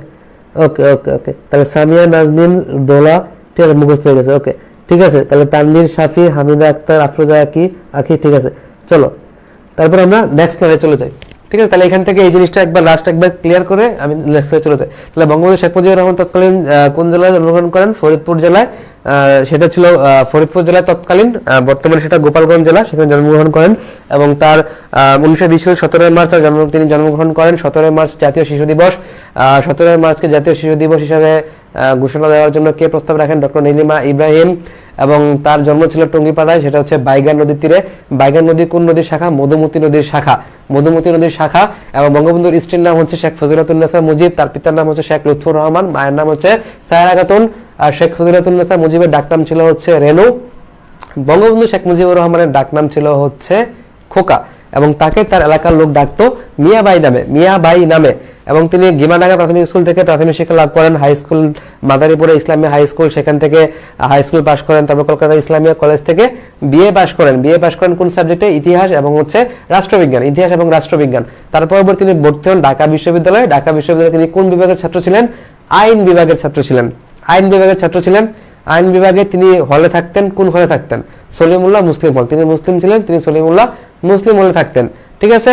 আর বেকার হোস্টেলে থাকার সময় তিনি ছিলেন 24 নম্বর কক্ষে। তার আগের রুমটা 23 নম্বর কক্ষ হচ্ছে গ্রন্থাগার, আর 24 নম্বর রুম হচ্ছে মিউজিয়াম বা জাদুঘর। আর ঢাকা বিশ্ববিদ্যালয়ে তার রুম নাম্বার ছিল কত? 166। আচ্ছা, তারপরে আসো, বঙ্গবন্ধু শেখ মুজিবুর রহমান 6 ভাই বোনের মধ্যে ছিলেন তৃতীয়। তাহলে তার 6 জন ভাই বোন ছিল, তার মধ্যে তৃতীয় হচ্ছে বঙ্গবন্ধু শেখ মুজিবুর রহমান, ঠিক আছে। 6 ভাই বোনের মধ্যে তৃতীয় ছিলেন বঙ্গবন্ধু শেখ মুজিবুর রহমান, এবং তিনি তার কাজিন বা চাচাতো বোনকে বিয়ে করেন, তার নাম হচ্ছে শেখ ফজিলাতুন্নেসা মুজিব, তার ডাকনাম ছিল হচ্ছে রেনু, ঠিক আছে, কাজিন ছিলেন। এবং তাদের পরিবারে 5টা সন্তান ছিল, 2 কন্যা আর 3 পুত্র। 2 কন্যার নাম তোমরা সবাই জানো, তার 2 জন কন্যা ছিলেন বর্তমান প্রধানমন্ত্রী যিনি শেখ হাসিনা এবং হচ্ছে শেখ রেহানা। ওনারা 2 জন ছিলেন, তার 2 কন্যা আর তার 3 পুত্র ছিল, 3 পুত্র। ওনারা হচ্ছে কে? শেখ কামাল, ঠিক আছে, সবার বড় ছিলেন শেখ কামাল, তারপর হচ্ছে শেখ জামাল এবং তারপর হচ্ছে শেখ রাসেল, ঠিক আছে, শেখ রাসেল। তাহলে বঙ্গবন্ধু শেখ মুজিবুর রহমান তার নিজের জীবনে তার যে 6 ভাই বোন ছিল, 6 ভাই বোনের মধ্যে তিনি ছিলেন তৃতীয়, 6 ভাই বোনের মধ্যে ছিলেন তৃতীয়। এবং তিনি কাকে বিয়ে করেন? তিনি তার চাচাতো বোন শেখ ফজিলাতুন্নেসা মুজিবকে বিয়ে করেন, তার ডাকনাম ছিল হচ্ছে রেনু। এবং তাদের পারিবারিক জীবনে কতজন সন্তান ছিল? 5টা সন্তান ছিল, 5 জন সন্তান ছিল, 2 কন্যা আর হচ্ছে 3 পুত্র, 2 কন্যা আর হচ্ছে 3 পুত্র। তার 2 কন্যা কে কে ছিলেন? শেখ হাসিনা এবং হচ্ছে শেখ রেহানা, বর্তমান প্রধানমন্ত্রী শেখ হাসিনা এবং হচ্ছে শেখ রেহানা। আর তার 3 পুত্র ছিল কারা কারা? শেখ কামাল, শেখ জামাল এবং হচ্ছে শেখ রাসেল। শেখ কামাল ছিলেন সব থেকে বড়, আর শেখ জামাল ছিলেন তার থেকে ছোট, এবং শেখ রাসেল ছিলেন একদম ছোট। এবং শেখ জামাল, শেখ কামাল, শেখ রাসেল তাদের সবাইকে মেরে ফেলা হয় 1975 সালের 15 আগস্ট, যেটা হচ্ছে বাঙালির জীবনের জন্য একটা কালো অধ্যায়, ঠিক আছে, বাঙালির জাতির জন্য একটা কালো অধ্যায়, ঠিক আছে। 1975 সালের 15 আগস্ট তাদেরকে মেরে ফেলা হয়। এবং সেই দিন রাতে শেখ হাসিনা এবং হচ্ছে শেখ রেহানা তারা কিন্তু বেঁচে যান, কারণ শেখ হাসিনা এবং শেখ রেহানা তারা ছিলেন বেলজিয়ামে, ছিলেন তখন বেলজিয়ামে পড়ালেখা করার জন্য তারা হচ্ছে বেলজিয়াম গেছিলেন, সো এই জন্য তারা বেঁচে যান। বাট শেখ কামাল এবং শেখ জামাল তাদের ওয়াইফ সহ, মানে বঙ্গবন্ধু শেখ মুজিবুর রহমানের পুত্র বধূ সহ সবাই সপরিবারে হত্যাকাণ্ডের শিকার হন, ঠিক আছে। বাঙালি জাতির জন্য সেটা অনেক মর্মাহত একটা ঘটনা ছিল। সো 2 কন্যা শেখ হাসিনা এবং শেখ রেহানা তারা বেলজিয়ামে ছিলেন, সেজন্য তারা বেঁচে যান আর কি, ঠিক আছে। আচ্ছা, সো এটা দরকার নেই, এটা আমাদের আলোচ্য বিষয় না। এখান থেকে লাগবে কি? এখান থেকে লাগবে হচ্ছে বঙ্গবন্ধুর পারিবারিক জীবনে কতজন সন্তান ছিলেন? 5 জন ছিল, 2 কন্যা এবং হচ্ছে 3 পুত্র। আর বঙ্গবন্ধু তার 6 ভাই বোনের মধ্যে তৃতীয় ছিলেন। ওকে, তাহলে এটা গেল মোটামুটি তার একটা মানুষের জন্ম, একটা মানুষের শিক্ষা জীবন, একটা মানুষের পারিবারিক জীবন, ঠিক আছে। এখন আমরা জানবো তার রাজনৈতিক জীবন, কারণ আমরা যাকে নিয়ে আলোচনা করতেছি তিনি আসলে রাজনীতির কবি। তিনি আসলে কি? রাজনীতির কবি, পয়েট অফ পলিটিক্স। তিনি রাজনীতি করতেন, তিনি একজন মহান ব্যক্তি ছিলেন, তাই তার রাজনৈতিক জীবন নিয়ে আমাদেরকে আলোচনা করতে হবে, ঠিক আছে। আচ্ছা, তাহলে এখান থেকে তুমি আসলে কি পড়বা, যে বঙ্গবন্ধু শেখ মুজিবুর রহমান কি জিনিস তুমি এখানে পড়বা? দেখো, এখান থেকে একটা জিনিস তোমাকে পড়তে হবে, সেটা হচ্ছে বঙ্গবন্ধু যে ছাত্রলীগ প্রতিষ্ঠা করেন সেটা কবে, ঠিক আছে। 1948 সালের 4 জানুয়ারি। একটু খেয়াল করো, 1948 সালের 4 জানুয়ারি বঙ্গবন্ধু পাকিস্তান মুসলিম ছাত্রলীগ প্রতিষ্ঠা করেন, যা বর্তমানে ছাত্রলীগ নামে পরিচিত, ঠিক আছে। আমি তোমাকে একদম সহজ করে দিচ্ছি। এই প্যারা থেকে, এখানে যে প্যারাটা দেওয়া আছে, এই প্যারা থেকে তোমাকে জাস্ট একটা জিনিসই পড়তে হবে, সেটা হচ্ছে বঙ্গবন্ধু ছাত্রলীগ প্রতিষ্ঠা করেন কবে। এটা হচ্ছে 1948 সালের 4 জানুয়ারি। 1948 সালের 4 জানুয়ারি বঙ্গবন্ধু শেখ মুজিবুর রহমান ছাত্রলীগ প্রতিষ্ঠা করেন। বাট আওয়ামী লীগ প্রতিষ্ঠা হয় কবে? আওয়ামী লীগ প্রতিষ্ঠা হয় কিন্তু আরো 1 বছর পরে, 1949 সালের 23 জুন, তাই না? 1949 সালের 23 জুন ঢাকা রোজ গার্ডেন, সেটা হচ্ছে গোপীবাগের অন্তর্ভুক্ত ছিল তখন, ঢাকা রোজ গার্ডেনে K M Das lane road, K M Das lane road, ঠিক আছে, K M Das lane road, Dhaka rose গার্ডেনে, ঠিক আছে, একটু লিখে রাখো, বা গোপীবাগ বলতে পারো, ঢাকা রোজ গার্ডেনে, রোজ গার্ডেন যেটা গোপীবাগে পড়ছে, K M Das lane road, K M Das lane road যেখানে ছিল, সেখানে 1949 সালের 23 জুন, ঠিক আছে, 1949 সালের 23 জুন, কবে? 1949 সালের 23 জুন, 1949 সালের 23 জুন। দেখো 23 জুন কিন্তু পলাশীর যুদ্ধ হয়েছিল না, 23 জুন কিন্তু পলাশীর যুদ্ধ হয়েছিল। তাহলে 1949 সালের 23 জুন তোমার হচ্ছে আওয়ামী লীগ প্রতিষ্ঠিত হয়, আওয়ামী লীগ প্রতিষ্ঠিত হয় ঢাকার গোপীবাগের রোজ গার্ডেনে, কে এম দাস লেন রোডে। এবং এই আওয়ামী লীগ প্রতিষ্ঠা হওয়ার 1 বছর আগে, 1 বছর আগে, ঠিক আছে, 1948 সালের 4 জানুয়ারি বঙ্গবন্ধু হচ্ছে ছাত্রলীগ প্রতিষ্ঠা করেন। তাহলে আওয়ামী লীগের আগে কিন্তু ছাত্রলীগ আসতেছে, খেয়াল করে দেখছো যে আওয়ামী লীগ প্রতিষ্ঠা হওয়ার আগে কিন্তু ছাত্রলীগ প্রতিষ্ঠা পাচ্ছে 1948 সালের 4 জানুয়ারি, ঠিক আছে, বর্তমানে ছাত্রলীগ হিসেবে যেটা পরিচিত আর কি, ছাত্রলীগ হিসেবে সেটা পরিচিত। তাহলে সেই সময় তার নাম কি ছিল? তার নাম ছিল হচ্ছে পাকিস্তান বা পূর্ব পাকিস্তান মুসলিম ছাত্রলীগ, তাই না? তখন তো বাংলাদেশ ছিল না, তখন সেটা পূর্ব পাকিস্তান ছিল, এবং তখন নামের আগে মুসলিম যুক্ত ছিল, মুসলিম ছাত্রলীগ। পরবর্তীতে সেটা ছাত্রলীগ নামে পরিচিত পায়, বাংলাদেশ ছাত্রলীগ, ঠিক আছে। এবং তোমাকে একটা কথা বলি যে এইটা যে আমাদের যে আওয়ামী লীগের প্রতিষ্ঠার কথা আমরা বললাম, এই আওয়ামী লীগের যে প্রতিষ্ঠা হয়েছিল, সেই আওয়ামী লীগ প্রতিষ্ঠা হওয়ার সময় কিন্তু এটা পূর্ব পাকিস্তান আওয়ামী মুসলিম লীগ ছিল, আওয়ামী মুসলিম লীগ ছিল। পরবর্তীতে 1955 সালে এই মুসলিম শব্দটা বাদ দিয়ে দেওয়া হয়, বুঝছো? তাহলে যখন এটা প্রতিষ্ঠা পায় 1949 সালের 23 জুন, 1949 সালের 23 জুন আমরা আওয়ামী লীগ প্রতিষ্ঠা করি। এই আওয়ামী লীগ প্রতিষ্ঠা করার সময় এর নাম কিন্তু ছিল পূর্ব পাকিস্তান আওয়ামী মুসলিম লীগ, ঠিক আছে। এবং পরবর্তীতে 1955 সালে এই মুসলিম শব্দটা বাদ দিয়ে দেওয়া হয়, মুসলিম শব্দটা বাদ দিয়ে দেওয়া হয়, ওকে। এবং আওয়ামী লীগ যখন প্রতিষ্ঠা পায়, তার প্রতিষ্ঠাকালীন সভাপতি কে ছিলেন? তার প্রতিষ্ঠাকালীন সভাপতি ছিলেন হচ্ছে মাওলানা আব্দুল হামিদ খান বাসানী। এটা আমি তোমাদেরকে পাকিস্তান আমল যখন পড়াবো তখন এটা পড়াবো, ঠিক আছে, আপাতত মনে রাখো এটা। তাহলে তৎকালীন প্রতিষ্ঠাকালীন সভাপতি কে ছিলেন? মাওলানা আব্দুল হামিদ খান বাসানী। সাধারণ সম্পাদক কে ছিলেন? সৈয়দ শামসুল হক। সাধারণ সম্পাদক কে ছিলেন? সৈয়দ শামসুল হক, ঠিক আছে। আর বঙ্গবন্ধু ছিলেন কি? যুগ্ম সাধারণ সম্পাদক, ঠিক আছে, জয়েন্ট সেক্রেটারি, জয়েন্ট সেক্রেটারি, যুগ্ম সাধারণ সম্পাদক, ঠিক আছে, যুগ্ম সাধারণ সম্পাদক, ঠিক আছে, যুগ্ম সাধারণ সম্পাদক। তাহলে একটু খেয়াল করে দেখো জিনিসটা কিভাবে গেল, যে বঙ্গবন্ধু প্রতিষ্ঠা করেন হচ্ছে বাংলাদেশ ছাত্রলীগ, ঠিক আছে। বাট প্রতিষ্ঠাকালীন সময়ে তার নাম কি ছিল? প্রতিষ্ঠাকালীন সময়ে তার নাম ছিল হচ্ছে পূর্ব পাকিস্তান মুসলিম ছাত্রলীগ, পূর্ব পাকিস্তান মুসলিম ছাত্রলীগ, যেটার বর্তমান নাম হচ্ছে বাংলাদেশ ছাত্রলীগ। বাট আওয়ামী লীগ প্রতিষ্ঠা পায় তার 1 বছর পরে, 1949 সালের 23 জুন ঢাকার রোজ গার্ডেনে, কে এম দাস লেন রোডে। তাহলে বাংলাদেশ আওয়ামী লীগের একটা ভাতৃপ্রতিম সংগঠন হচ্ছে বাংলাদেশ ছাত্রলীগ, যেটা 1 বছর আগে তোমার হচ্ছে প্রতিষ্ঠা পায়, ওকে। এবং এই আওয়ামী লীগ প্রতিষ্ঠা পায় হচ্ছে 1949 সালের 23 জুন, তখন তার নাম ছিল পূর্ব পাকিস্তান আওয়ামী মুসলিম লীগ। এবং 1955 সালে এই মুসলিম শব্দটা বাদ দিয়ে আওয়ামী লীগ করা হয়, ওকে। এবং প্রতিষ্ঠাকালীন সময়ে এই যে আওয়ামী লীগটা ছিল, তার প্রতিষ্ঠাকালীন সময়ে তার সভাপতি কে ছিল? তার সভাপতি ছিল হচ্ছে মাওলানা আব্দুল হামিদ খান বাসানী, মাওলানা আব্দুল হামিদ খান বাসানী। এবং সাধারণ সম্পাদক কে ছিলেন? সাধারণ সম্পাদক ছিলেন হচ্ছে সৈয়দ শামসুল হক, সৈয়দ শামসুল হক এর সাধারণ সম্পাদক ছিলেন। এবং বঙ্গবন্ধু শেখ মুজিবুর রহমান ছিলেন হচ্ছে যুগ্ম সাধারণ সম্পাদক, ঠিক আছে, যুগ্ম সাধারণ সম্পাদক। এবং পরবর্তীতে 1953 সালে বঙ্গবন্ধু মানে এই মুসলিম লীগের সাধারণ সম্পাদক নির্বাচিত হন। 1953 সালে পরবর্তীতে তিনি যুগ্ম সাধারণ সম্পাদক থেকে সম্পাদক হন। আর 1966 সালে তিনি হচ্ছে এটা সভাপতি নির্বাচিত হন, ঠিক আছে। তাইলে বঙ্গবন্ধু যখন প্রতিষ্ঠাকালীন ছিল তখন বঙ্গবন্ধু ছিলেন যুগ্ম সাধারণ সম্পাদক, আর 1953 সালে তিনি গিয়ে হয়ে যান কি সাধারণ সম্পাদক, যুগ্ম থেকে সাধারণ সম্পাদক হন, ঠিক আছে। এবং 1966 সালে গিয়ে তিনি এই আওয়ামী লীগের সভাপতি হন। ঠিক আছে, আচ্ছা তাহলে আর মুসলিম শব্দটা বাদ দিয়ে দেওয়া হয় কখন? 1955 সালে। ঠিক আছে, 1955 সালে। তাহলে 1953 সালে যখন বঙ্গবন্ধু এই দলটার মানে আওয়ামী লীগের সাধারণ সম্পাদক নির্বাচিত হন, তখন কিন্তু সেটা পূর্ব পাকিস্তান আওয়ামী মুসলিম লীগই ছিল, কারণ মুসলিম শব্দটা বাদ দিয়ে দেওয়া হয় আরো 2 বছর পরে 1955 সালে। ওকে, তাহলে এখান থেকে আমরা কি কি জিনিস পড়লাম, এবার হচ্ছে মুখস্থ করব।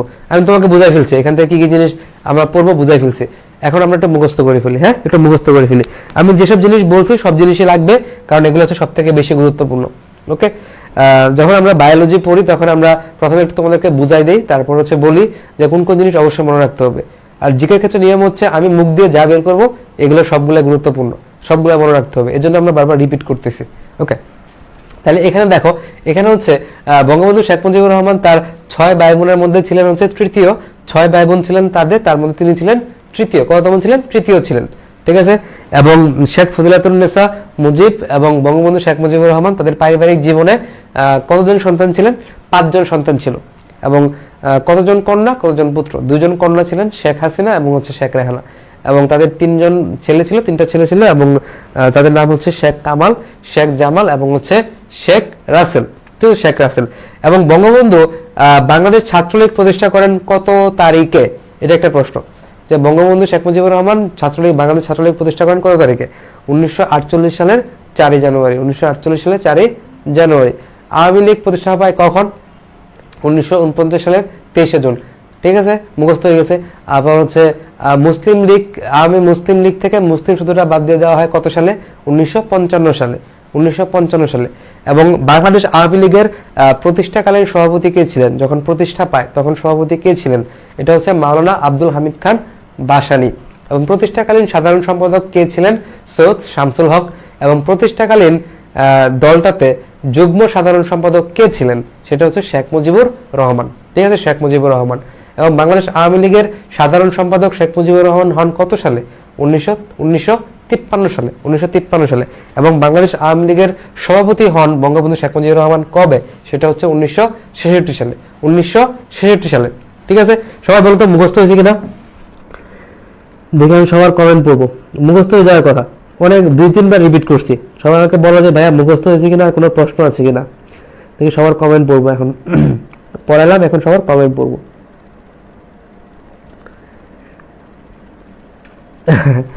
আচ্ছা, হ্যাঁ হ্যাঁ, ওকে, সবার মুখস্থ হয়েছে। আচ্ছা, হ্যাঁ হ্যাঁ, আচ্ছা জি ভাই, মুখস্থ, তাজমিম মুখস্থ, ওয়াসিমা সঞ্জিদা দেখি হ্যাঁ মুখস্থ হয়েছে। হ্যাঁ, মৃদুলা মুখস্থ হয়েছে। আচ্ছা, কোনো প্রশ্ন থাকলে প্রশ্ন করবা। হ্যাঁ, আমি যখন কমেন্ট পড়বো তখন হচ্ছে প্রশ্নগুলো করবো, তাহলে হচ্ছে আমি তোমাদের প্রশ্নগুলো দেখতে পারবো। আর যখন পড়াবো তখন তো পড়াচ্ছি। আচ্ছা, ওকে, সবাই একটু মুখস্থ করে ফেলবা। না দেখো, আমি তোমাদেরকে একটু বলি। আচ্ছা, হ্যাঁ, আফিফুর রহমান মুখস্থ, সুমাইয়া রহমান। হ্যাঁ, 66 কি? 1966। 1966 সালে বঙ্গবন্ধু হচ্ছে আওয়ামী লীগের সভাপতি হন। 1953 সালে তিনি সাধারণ সম্পাদক হন। 1966 সালে তিনি সভাপতি হন। ঠিক আছে, আর প্রতিষ্ঠাকালীন যখন প্রতিষ্ঠা পায় 1949 সালে আওয়ামী লীগটা, তখন সভাপতি ছিলেন আব্দুল হামিদ খান বাসানী। পরবর্তী তিনি এই পত্র ছেড়ে দেন এবং বঙ্গবন্ধু সভাপতি হন 1966 সালে। আচ্ছা, ওকে, আচ্ছা, হ্যাঁ, সভাপতি হন। আচ্ছা, ঠিক আছে, শিমুল মুখস্থ হয়েছে। আচ্ছা, হ্যাঁ, আচ্ছা দিয়ে দিব। সবাই একটু ক্লাসে মুখস্থ করো। হ্যাঁ, ঠিক আছে, হ্যাঁ, মঞ্জুর, ঠিক আছে। 53 সালে তিনি সাধারণ সম্পাদক হন আর 1966 সালে সভাপতি হন। হ্যাঁ, আওয়ামী লীগ বললে কত সাল দিব? 1950 সালে তো মুসলিম বাদ দেওয়া হয়েছে। আওয়ামী লীগ প্রতিষ্ঠা পায় হচ্ছে 1949 সালের 23 জুন। ঠিক আছে, ওটা আওয়ামী লীগই ছিল, জাস্ট আমি নামে মুসলিম শব্দটা দিছিলাম। ঠিক আছে, ওটা আওয়ামী লীগই ছিল। ঠিক আছে, তাহলে আওয়ামী লীগ কবে প্রতিষ্ঠা পায় বললে তুমি দিবা 1949 সালের 23 জুন। আর মুসলিম শব্দটা কবে বাদ দিয়ে দেওয়া হয়? এটা হচ্ছে 1955 সালে। ওকে,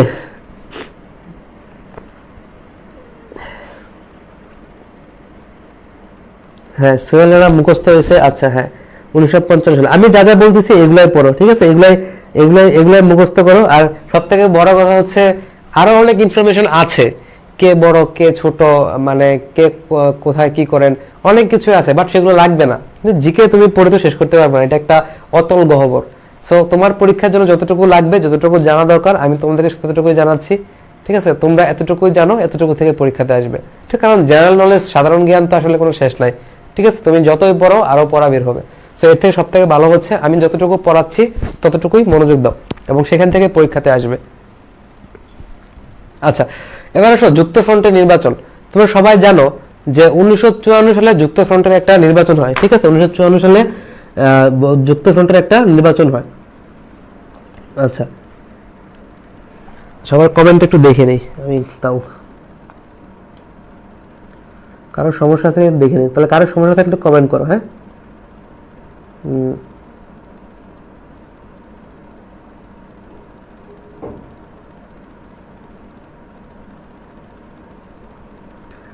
আচ্ছা, হ্যাঁ, আর কোনো সমস্যা নেই। ওকে, তাহলে দেখো, তাহলে এখন 1954 সালে তোমার হচ্ছে যুক্তফ্রন্টের একটা নির্বাচন হয়েছিল 1954 সালে। এটা আমি তোমাদেরকে পাকিস্তান আমল যখন পড়াবো সেখানে এটা ব্যাখ্যা করবো সুন্দরভাবে। ঠিক আছে, 1954 সালের নির্বাচনটা নিয়ে আপাতত এটা মনে রাখো যে 1954 সালে যুক্তফ্রন্ট গঠন করা হয়। ঠিক আছে, যুক্তফ্রন্ট গঠন করা হয়। এখানে অনেকগুলো দল ছিল, কৃষক শ্রমিক পার্টি, নেজামে ইসলাম, অনেকগুলো দল ছিল। এদেরকে নিয়ে যুক্তফ্রন্ট গঠন করা হয়। সো এটা এখন দরকার নাই, আপাতত যুক্তফ্রন্ট নামটাই মনে রাখো। ঠিক আছে, এবং যুক্তফ্রন্ট একটা মন্ত্রিসভা গঠন করে তখন। ঠিক আছে, 1954 সালে যে নির্বাচনটা হয় সে নির্বাচনটাতে এই তোমার হচ্ছে প্রাদেশিক পরিষদ নির্বাচন হয়। তার মানে হচ্ছে পূর্ব পাকিস্তান, শুধুমাত্র পূর্ব পাকিস্তান, মানে এই পার্টটুকুতে একটা নির্বাচন হয়। ঠিক আছে, আমি এটা একটু ব্যাখ্যা করবো যখন পাকিস্তান আমল পড়াবো, অনেক ব্যাখ্যা করে বলবো। আপাতত এটা মনে রাখো যে প্রাদেশিক পরিষদ নির্বাচন হয় 1954 সালে। সে নির্বাচনে যুক্তফ্রন্ট জয়ী হয়। যুক্তফ্রন্ট নির্বাচনে জয়ী হয়েছে, খুবই ভালো কথা। বাট আমাকে পড়তে হবে যে বঙ্গবন্ধু শেখ মুজিবুর রহমান এই যে মন্ত্রিসভাটা গঠিত হয় সেখানে কোন মন্ত্রী ছিলেন, সেটা হচ্ছে কৃষি সমবায় এবং পল্লী উন্নয়ন মন্ত্রী। ঠিক আছে, লিখে যেটা মার্ক করে দিলাম সুন্দর করে, কৃষি সমবায় এবং হচ্ছে পল্লী উন্নয়ন মন্ত্রী, এবং তিনি ছিলেন সর্বকনিষ্ঠতম মন্ত্রী। ঠিক আছে, সবথেকে কম বয়স ছিল তার, সর্বকনিষ্ঠতম মন্ত্রী। ঠিক আছে, তাহলে বঙ্গবন্ধু শেখ মুজিবুর রহমান এই যুক্তফ্রন্টের যে নির্বাচনটা হয় সেই নির্বাচনের যে মন্ত্রিসভাটা গঠিত হয়, ওকে, 1954 সালে, সেই মন্ত্রিসভায় তিনি কোন দপ্তরের দায়িত্বে ছিলেন, কোন দপ্তরের দায়িত্বে ছিলেন? তিনি ছিলেন কৃষি সমবায় এবং হচ্ছে পল্লী উন্নয়ন মন্ত্রী। কৃষি সমবায় এবং হচ্ছে পল্লী উন্নয়ন মন্ত্রী। তাহলে এখান থেকে একটাই প্রশ্ন, এখান থেকে এই লাইন থেকে একটাই প্রশ্ন যে যুক্তফ্রন্টের নির্বাচনে বঙ্গবন্ধু শেখ মুজিবুর রহমান কোন পদে ছিলেন, কোন মন্ত্রী, কোন মন্ত্রণালয়ের দায়িত্বে ছিলেন? সেটা হচ্ছে কি কৃষি সমবায় এবং হচ্ছে পল্লী উন্নয়ন। ঠিক আছে, কৃষি সমবায় এবং হচ্ছে পল্লী উন্নয়ন মন্ত্রী ছিলেন। ঠিক আছে, কৃষি সমবায় এবং হচ্ছে পল্লী উন্নয়ন মন্ত্রী ছিলেন। ওকে, আচ্ছা, তাহলে এই যে আমি তোমাকে এটা আগে বলছি মুসলিম শব্দ বাদ দেওয়া হয় কবে? 1955 সালে। তাহলে মুসলিম শব্দ বাদ দেওয়া হয় কবে? 1955 সালে। 1955 সালে মুসলিম শব্দটা বাদ দিয়ে দেওয়া হয়। তারপর হচ্ছে 6 দফা উত্থাপন। এই যে 6 দফা উত্থাপন, ঠিক আছে, 6 দফা উত্থাপন। তাহলে 6 দফা উত্থাপন করেন কে? এটা হচ্ছে এই প্রশ্নটাই পরীক্ষাতে আসবে এবং এইটা অনেকে পারবে না। ঠিক আছে, এত ডিপ পড়ে তো লাভ নাই, কমন জিনিস পারো। অনেকে দেখা যায় জিকে পড়ে না, কিন্তু জিকে এমনিতে দেখা যায় 10-এর ভিতরে 5-6 পেয়ে যায়। কেন? কারণ তারা কমন সেন্স ইউজ করে। কমন সেন্স ইউজ করো। 6 দফা পড়াচ্ছি বঙ্গবন্ধু শেখ মুজিবুর রহমান টপিকসে, কারণ পরীক্ষায় বললাম যে 6 দফা উত্থাপন করেন কে, তুমি দিয়ে দিলা হচ্ছে ভাসানী, তুমি দিয়ে দিলে একে ফজলুল হক, তাহলে তো হবে না। 6 দফা উত্থাপন করেন হচ্ছে বঙ্গবন্ধু শেখ মুজিবুর রহমান। ঠিক আছে, এবং 6 দফাকে বলা হয় বাঙালি জাতির মুক্তির সনদ। ঠিক আছে, 6 দফাকে কি বলা হয়? বাঙালি জাতির মুক্তির সনদ এবং বাঙালি জাতির ম্যাগনা কার্টা। সো ম্যাগনা কার্টা জিনিসটা কি আসলে একটু বলি, এটা তোমাদেরকে মুখস্থ করা লাগবে না। ম্যাগনা কার্টা কি এটা জীবনের পরীক্ষাতে আসবে না, জাস্ট তোমাদের আগ্রহ বাড়ানোর জন্য একটু হালকা করে বলি। এটা হচ্ছে অনেক আগে, এটা হচ্ছে তোমার 1188 সালের দিকে। 1188 সালের দিকে তখন ইংল্যান্ডের রাজা ছিল হচ্ছে রাজা দ্বিতীয় হেনরি। গল্প বলতেছি, মুখস্থ করার দরকার নাই। রাজা দ্বিতীয় হেনরি 1188 সালের দিকে তোমার হচ্ছে ইংল্যান্ডের রাজা ছিলেন, এবং তিনি মানুষের সম্পত্তির উপরে তিনি হচ্ছে কর ধার্য করেন, অনেক বেশি পরিমাণ কর ধার্য করেন। কেন জানো? কারণ হচ্ছে তৎকালীন সময়ে এই ইংল্যান্ড ফ্রান্স বা ফরাসিদের সাথে অনেক যুদ্ধে জড়ায় পড়ে। সো এই যুদ্ধে জড়ায় পড়ার ফলে তাদের প্রচুর টাকা দরকার ছিল। এই টাকা অর্জন করার জন্য তারা হচ্ছে জনগণের উপর বা কৃষক যারা ছিলেন তাদের উপরে অনেক বেশি পরিমাণে ট্যাক্স দিয়ে দেয়, খাজনা দিয়ে দেয়। ঠিক আছে, তো এইটার প্রতিবাদে এটা তখন 1188 সালের দিকে রাজা দ্বিতীয় হেনরি এটা চালু করছে, এবং হেনরির পরে ইংল্যান্ডের রাজা হন হচ্ছে রাজা জন, একটা ব্যক্তি রাজা জন, মানে হেনরির ছেলে আর কি, রাজা জন। সে হচ্ছে এই ট্যাক্সের পরিমাণটা আর অনেক বাড়ায় দেয়, অনেক বাড়ায় দেয়। সো এত ট্যাক্স বাড়ানোর ফলে জনগণ বা কৃষক যারা সাধারণ জনগণ ছিলেন তারা খুব রাগান্বিত হয়ে যায়, তারা একদম ফুলে ফেপে ওঠে যে এটা তো মানা যায় না, এটা তো চলতে দেওয়া যায় না। ফলে তারা হচ্ছে একটা চুক্তি করে, তারা রাজার অধিকার নিয়ে একটা চুক্তি করে যে রাজার অধিকার, রাজা আমাদের মতো একটা মানুষ এবং তার অধিকারের একটা লিমিটেশন থাকা উচিত, ঠিক আছে। এই চুক্তি করে, এই চুক্তিটাকে বলা হয় ম্যাগনা কার্টা। তার একটা প্রস্তাব নিয়ে যায় রাজার কাছে, সেটাকে বলা হয় ম্যাগনা কার্টা, ঠিক আছে। ম্যাগনা কার্টা, অধিকার আদায়ের দাবি একটা চুক্তি, ঠিক আছে, ম্যাগনা কার্টা। এবং রাজা জন কিন্তু প্রথমে এটা স্বাক্ষর করে নাই, পরবর্তী তাকে হচ্ছে লন্ডনের কাছাকাছি একটা দ্বীপে হচ্ছে রাজা জনকে আটকায় রাখে, ঠিক আছে। রাজা জনকে হচ্ছে তোমার লন্ডনের কাছাকাছি একটা দ্বীপে আটকায় রাখে, পরে রাজা জন হচ্ছে এটা মেনে নেয় আর কি, ঠিক আছে। এবং তোমরা জানবা যে ইংল্যান্ডের কিন্তু ওভাবে সংবিধান নাই, ওভাবে আলাদা করে সংবিধান নাই। এই ম্যাগনা কার্টা যেটা ছিল ওটাই কিন্তু সংবিধান হিসেবে গণ্য হয়। পরবর্তী তোমার ম্যাগনা কার্টার আলোকে হচ্ছে তোমার ভারতের সংবিধানটা রচনা করা হয়েছে এভাবে। বাট সবথেকে গুরুত্বপূর্ণ হচ্ছে বাঙালি জাতির ম্যাগনা কার্টা কোনটা, আমরা বাঙালি জাতি আমাদের ম্যাগনা কার্টা কোনটা, এটা হচ্ছে 6 দফা। কারণ 6 দফাতে বঙ্গবন্ধু শেখ মুজিবুর রহমান এমন কিছু দাবি উত্থাপন করছে পাকিস্তানিদের কাছে, যে দাবিগুলো হচ্ছে আমাদের অধিকারের কথা বলে, ঠিক আছে, আমাদের অস্তিত্বের কথা বলে এবং আমাদের বিজয়ের কথা বলে। এজন্য বলা হচ্ছে এটা ম্যাগনা কার্টা বা হচ্ছে বাঙালি জাতির মুক্তির সনদ। তাহলে পরীক্ষায় প্রশ্ন আসবে এটা যে বাঙালি জাতির মুক্তির সনদ কোনটা, 6 দফা। পরীক্ষায় প্রশ্ন আসবে এটা যে বাঙালি জাতির ম্যাগনা কার্টা কোনটা, 6 দফা। এবং পরীক্ষায় প্রশ্ন আসবে এটা যে 6 দফা কে উত্থাপন করেন, 6 দফা উত্থাপন করেন হচ্ছে বঙ্গবন্ধু শেখ মুজিবুর রহমান। আচ্ছা, এখন 6 দফা উত্থাপিত হয় কতবার? 3বার। এটা আমি তোমাদেরকে পাকিস্তান আমল যখন পড়াবো সেখানে বিস্তারিত পড়াবো, আপাতত একটু বলে রাখি যে তারা মোট 3বার 6 দফা উত্থাপন করেন, 3বার। সরকার প্রশ্ন করছে ভাইয়া 3বার কেন উত্থাপন করেন? মূলত এখানে 6 দফা যখন দাবিগুলো তিনি পেশ করেন বঙ্গবন্ধু শেখ মুজিবুর রহমান লাহোরে, তখন সেখানে অনেকগুলো অনুষ্ঠান ছিল, সেখানে তিনি 3বার আলাদা করে মানে সেটা পেশ করেন। প্রথমবার তিনি তোমার 1966 সালে 5 থেকে 6 ফেব্রুয়ারি বা 5 ফেব্রুয়ারি দিছে। তাহলে প্রথমবার তিনি 6 দফার দাবি উত্থাপন করতে হচ্ছে 5 ফেব্রুয়ারি লাহোরে, ঠিক আছে। এবং আরেকবার উত্থাপন করছে 13 ফেব্রুয়ারি, এটা হচ্ছে বিরোধী দলের সম্মেলনে। 13 ফেব্রুয়ারি এটা কখন? 13 ফেব্রুয়ারি এটা হচ্ছে বিরোধী দলের সম্মেলনে, বিরোধী দলের সম্মেলনে। একটু মনে রাখো, হ্যাঁ, যখন পাকিস্তান আমল পড়াবো তখন এটা বিস্তারিত পড়াবো আরো। বিরোধী দলের সম্মেলনে, ওখানে যারা বিরোধী দল ছিল আওয়ামী লীগের তাদের সম্মেলন হয়েছিল, সেখানে 13 তারিখ ফেব্রুয়ারি 13 তারিখ তিনি আরেকবার সেটা উত্থাপন করেন। এবং লাস্ট আরেকবার উত্থাপন করেন সেটা হচ্ছে 23 মার্চ। 23 মার্চ এটা হচ্ছে আনুষ্ঠানিকভাবে, ঠিক আছে, আনুষ্ঠানিকভাবে উত্থাপন করেন, আনুষ্ঠানিকভাবে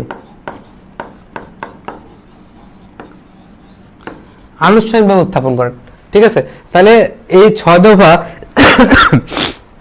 উত্থাপন করেন কে?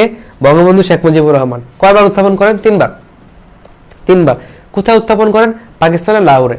তাহলে প্রথমবার কখন? 5 ফেব্রুয়ারি, এটা হচ্ছে একদম ফার্স্ট টাইম। সেকেন্ড টাইম কবে? 13 ফেব্রুয়ারি। এটা কোন জায়গায়? বিরোধী দলের সম্মেলনে, বিরোধী দলের একটা সম্মেলন ডাকছে সেখানে। পরে আনুষ্ঠানিকভাবে তাকে পেশ করতে বলা হলো, তিনি সেটা পেশ করলেন হচ্ছে 23 মার্চ। ওকে, 23 মার্চ। তাহলে বঙ্গবন্ধু শেখ মুজিবুর রহমান 6 দফা উত্থাপন করেন। বঙ্গবন্ধু শেখ মুজিবুর রহমান যুক্তফ্রন্টের মন্ত্রী ছিলেন, কনিষ্ঠতম মন্ত্রী ছিলেন, সর্বকনিষ্ঠ মন্ত্রী ছিলেন। কোন মন্ত্রণালয়ে দায়িত্বে ছিলেন? তিনি ছিলেন কৃষি, সমবায় এবং হচ্ছে পল্লী উন্নয়ন বিষয়ক মন্ত্রী, ঠিক আছে। আমাদের স্লাইড ক্লিয়ার, আমরা হচ্ছে একবার রিভাইজ দিব বা রিভাইজ দিয়ে আমরা চলে যাব পরের স্লাইডে। তাহলে এখন মুখস্থ করার পালা, মুখস্থ হয়ে যাবে। কৃষি, সমবায় এবং পল্লী উন্নয়ন মন্ত্রী ছিলেন, ঠিক আছে, 1954 সালে যুক্তফ্রন্টের মন্ত্রিসভায়। তাহলে বঙ্গবন্ধু কোন মন্ত্রণালয়ে দায়িত্বে ছিলেন? সবাই বলো, মুখে মুখে বলো, কে কমেন্ট করো না, মুখে মুখে বলো। তিনি কৃষি, সমবায় এবং হচ্ছে পল্লী উন্নয়ন মন্ত্রী। তারপর হচ্ছে মুসলিম শুধুরা বাদ দিয়ে দেওয়া হয় কত সালে? 1955 সালে। তারপর প্রশ্ন করো, প্রশ্ন আনসার দাও, সবাই মুখে মুখে বলো। বাংলা জাতির মুক্তি সনদ কোনটা? 6 দফা। ম্যাগনা কার্টা কোনটা? 6 দফা। ম্যাগনা কার্টা 6 দফা। তারপর 6 দফা কয়বার উত্থাপন করা হয়? 3বার। কে উত্থাপন করেন? বঙ্গবন্ধু শেখ মুজিবুর রহমান। 3বার উত্থাপন করা হয় কি কি দিনে?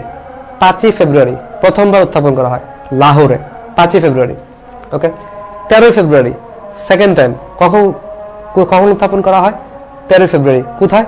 বিরোধী দলের সম্মেলনে, লাস্টে আরেকবার 23শে মার্চ এটা হচ্ছে আনুষ্ঠানিকভাবে উত্থাপন করা হয় 6 দফা বাঙালির মুক্তির সনদ। ঠিক আছে, বাঙালি জাতির ম্যাগনা কার্টা। দেখি সবাই একটু কমেন্ট করে জানাও মুখস্থ হয়েছে কিনা। মুখস্থ হলে আমরা পরের স্লাইডে চলে যাবো। কোনো প্রশ্ন আছে কিনা আমাকে একটু জানাও। কোথাও কোনো প্রশ্ন আছে কিনা একটু জানাও।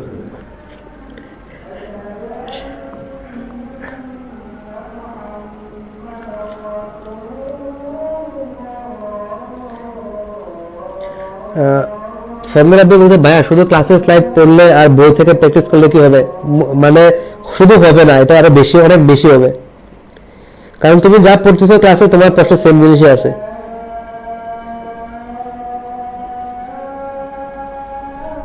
ওকে, 23শে মার্চ কোথায় দেন? ওই যে সেম জায়গায় লাহোরে দিছে, বুঝছো? লাহোরে দিছে, তিনটা আলাদা আলাদা প্রোগ্রামে। লাহোরে দিছে তিনটা আলাদা আলাদা প্রোগ্রামে মুখস্থ। আচ্ছা, নূরজাহান বেগম, সামিয়া আক্তার। যুক্ত ফ্রন্ট মানে কি? যুক্ত ফ্রন্ট মানে হচ্ছে 4টা দল মিলে একটা দল গঠিত হয়, সেটা হচ্ছে যুক্ত ফ্রন্ট। একটা নির্বাচনে জয়লাভ করার জন্য 4টা প্রধান প্রধান দল মিলে একটা ফ্রন্ট গঠন করে, সেটা হচ্ছে যুক্ত ফ্রন্ট। এটা পাকিস্তান আমার পড়ানোর সময় আরো বিস্তারিত পড়াবো। যে 1954 সালে একটা নির্বাচন হয়, নির্বাচনে বাংলাদেশের এই প্রদেশে পূর্ব পাকিস্তানে 4টা বড় বড় দল মিলে একটা বড় বড় দল হয়, যেটা হচ্ছে যুক্ত ফ্রন্ট।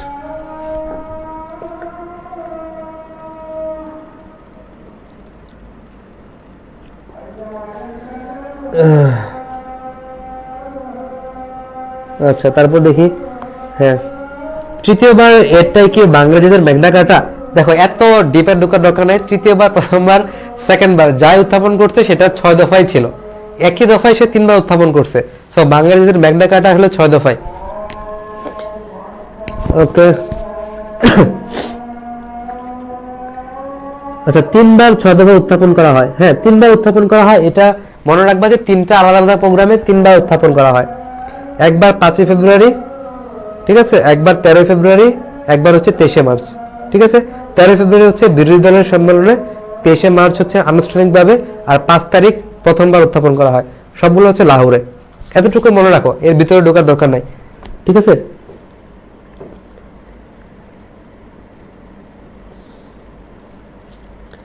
এতবার কেন করা হয়? এতবার করা হয় কারণ 3টা আলাদা আলাদা প্রোগ্রাম ছিল, বুঝছো? 3টা আলাদা আলাদা প্রোগ্রাম ছিল, সেখানে 3টা আলাদা আলাদা প্রোগ্রামে তিনি 3বার বলছে।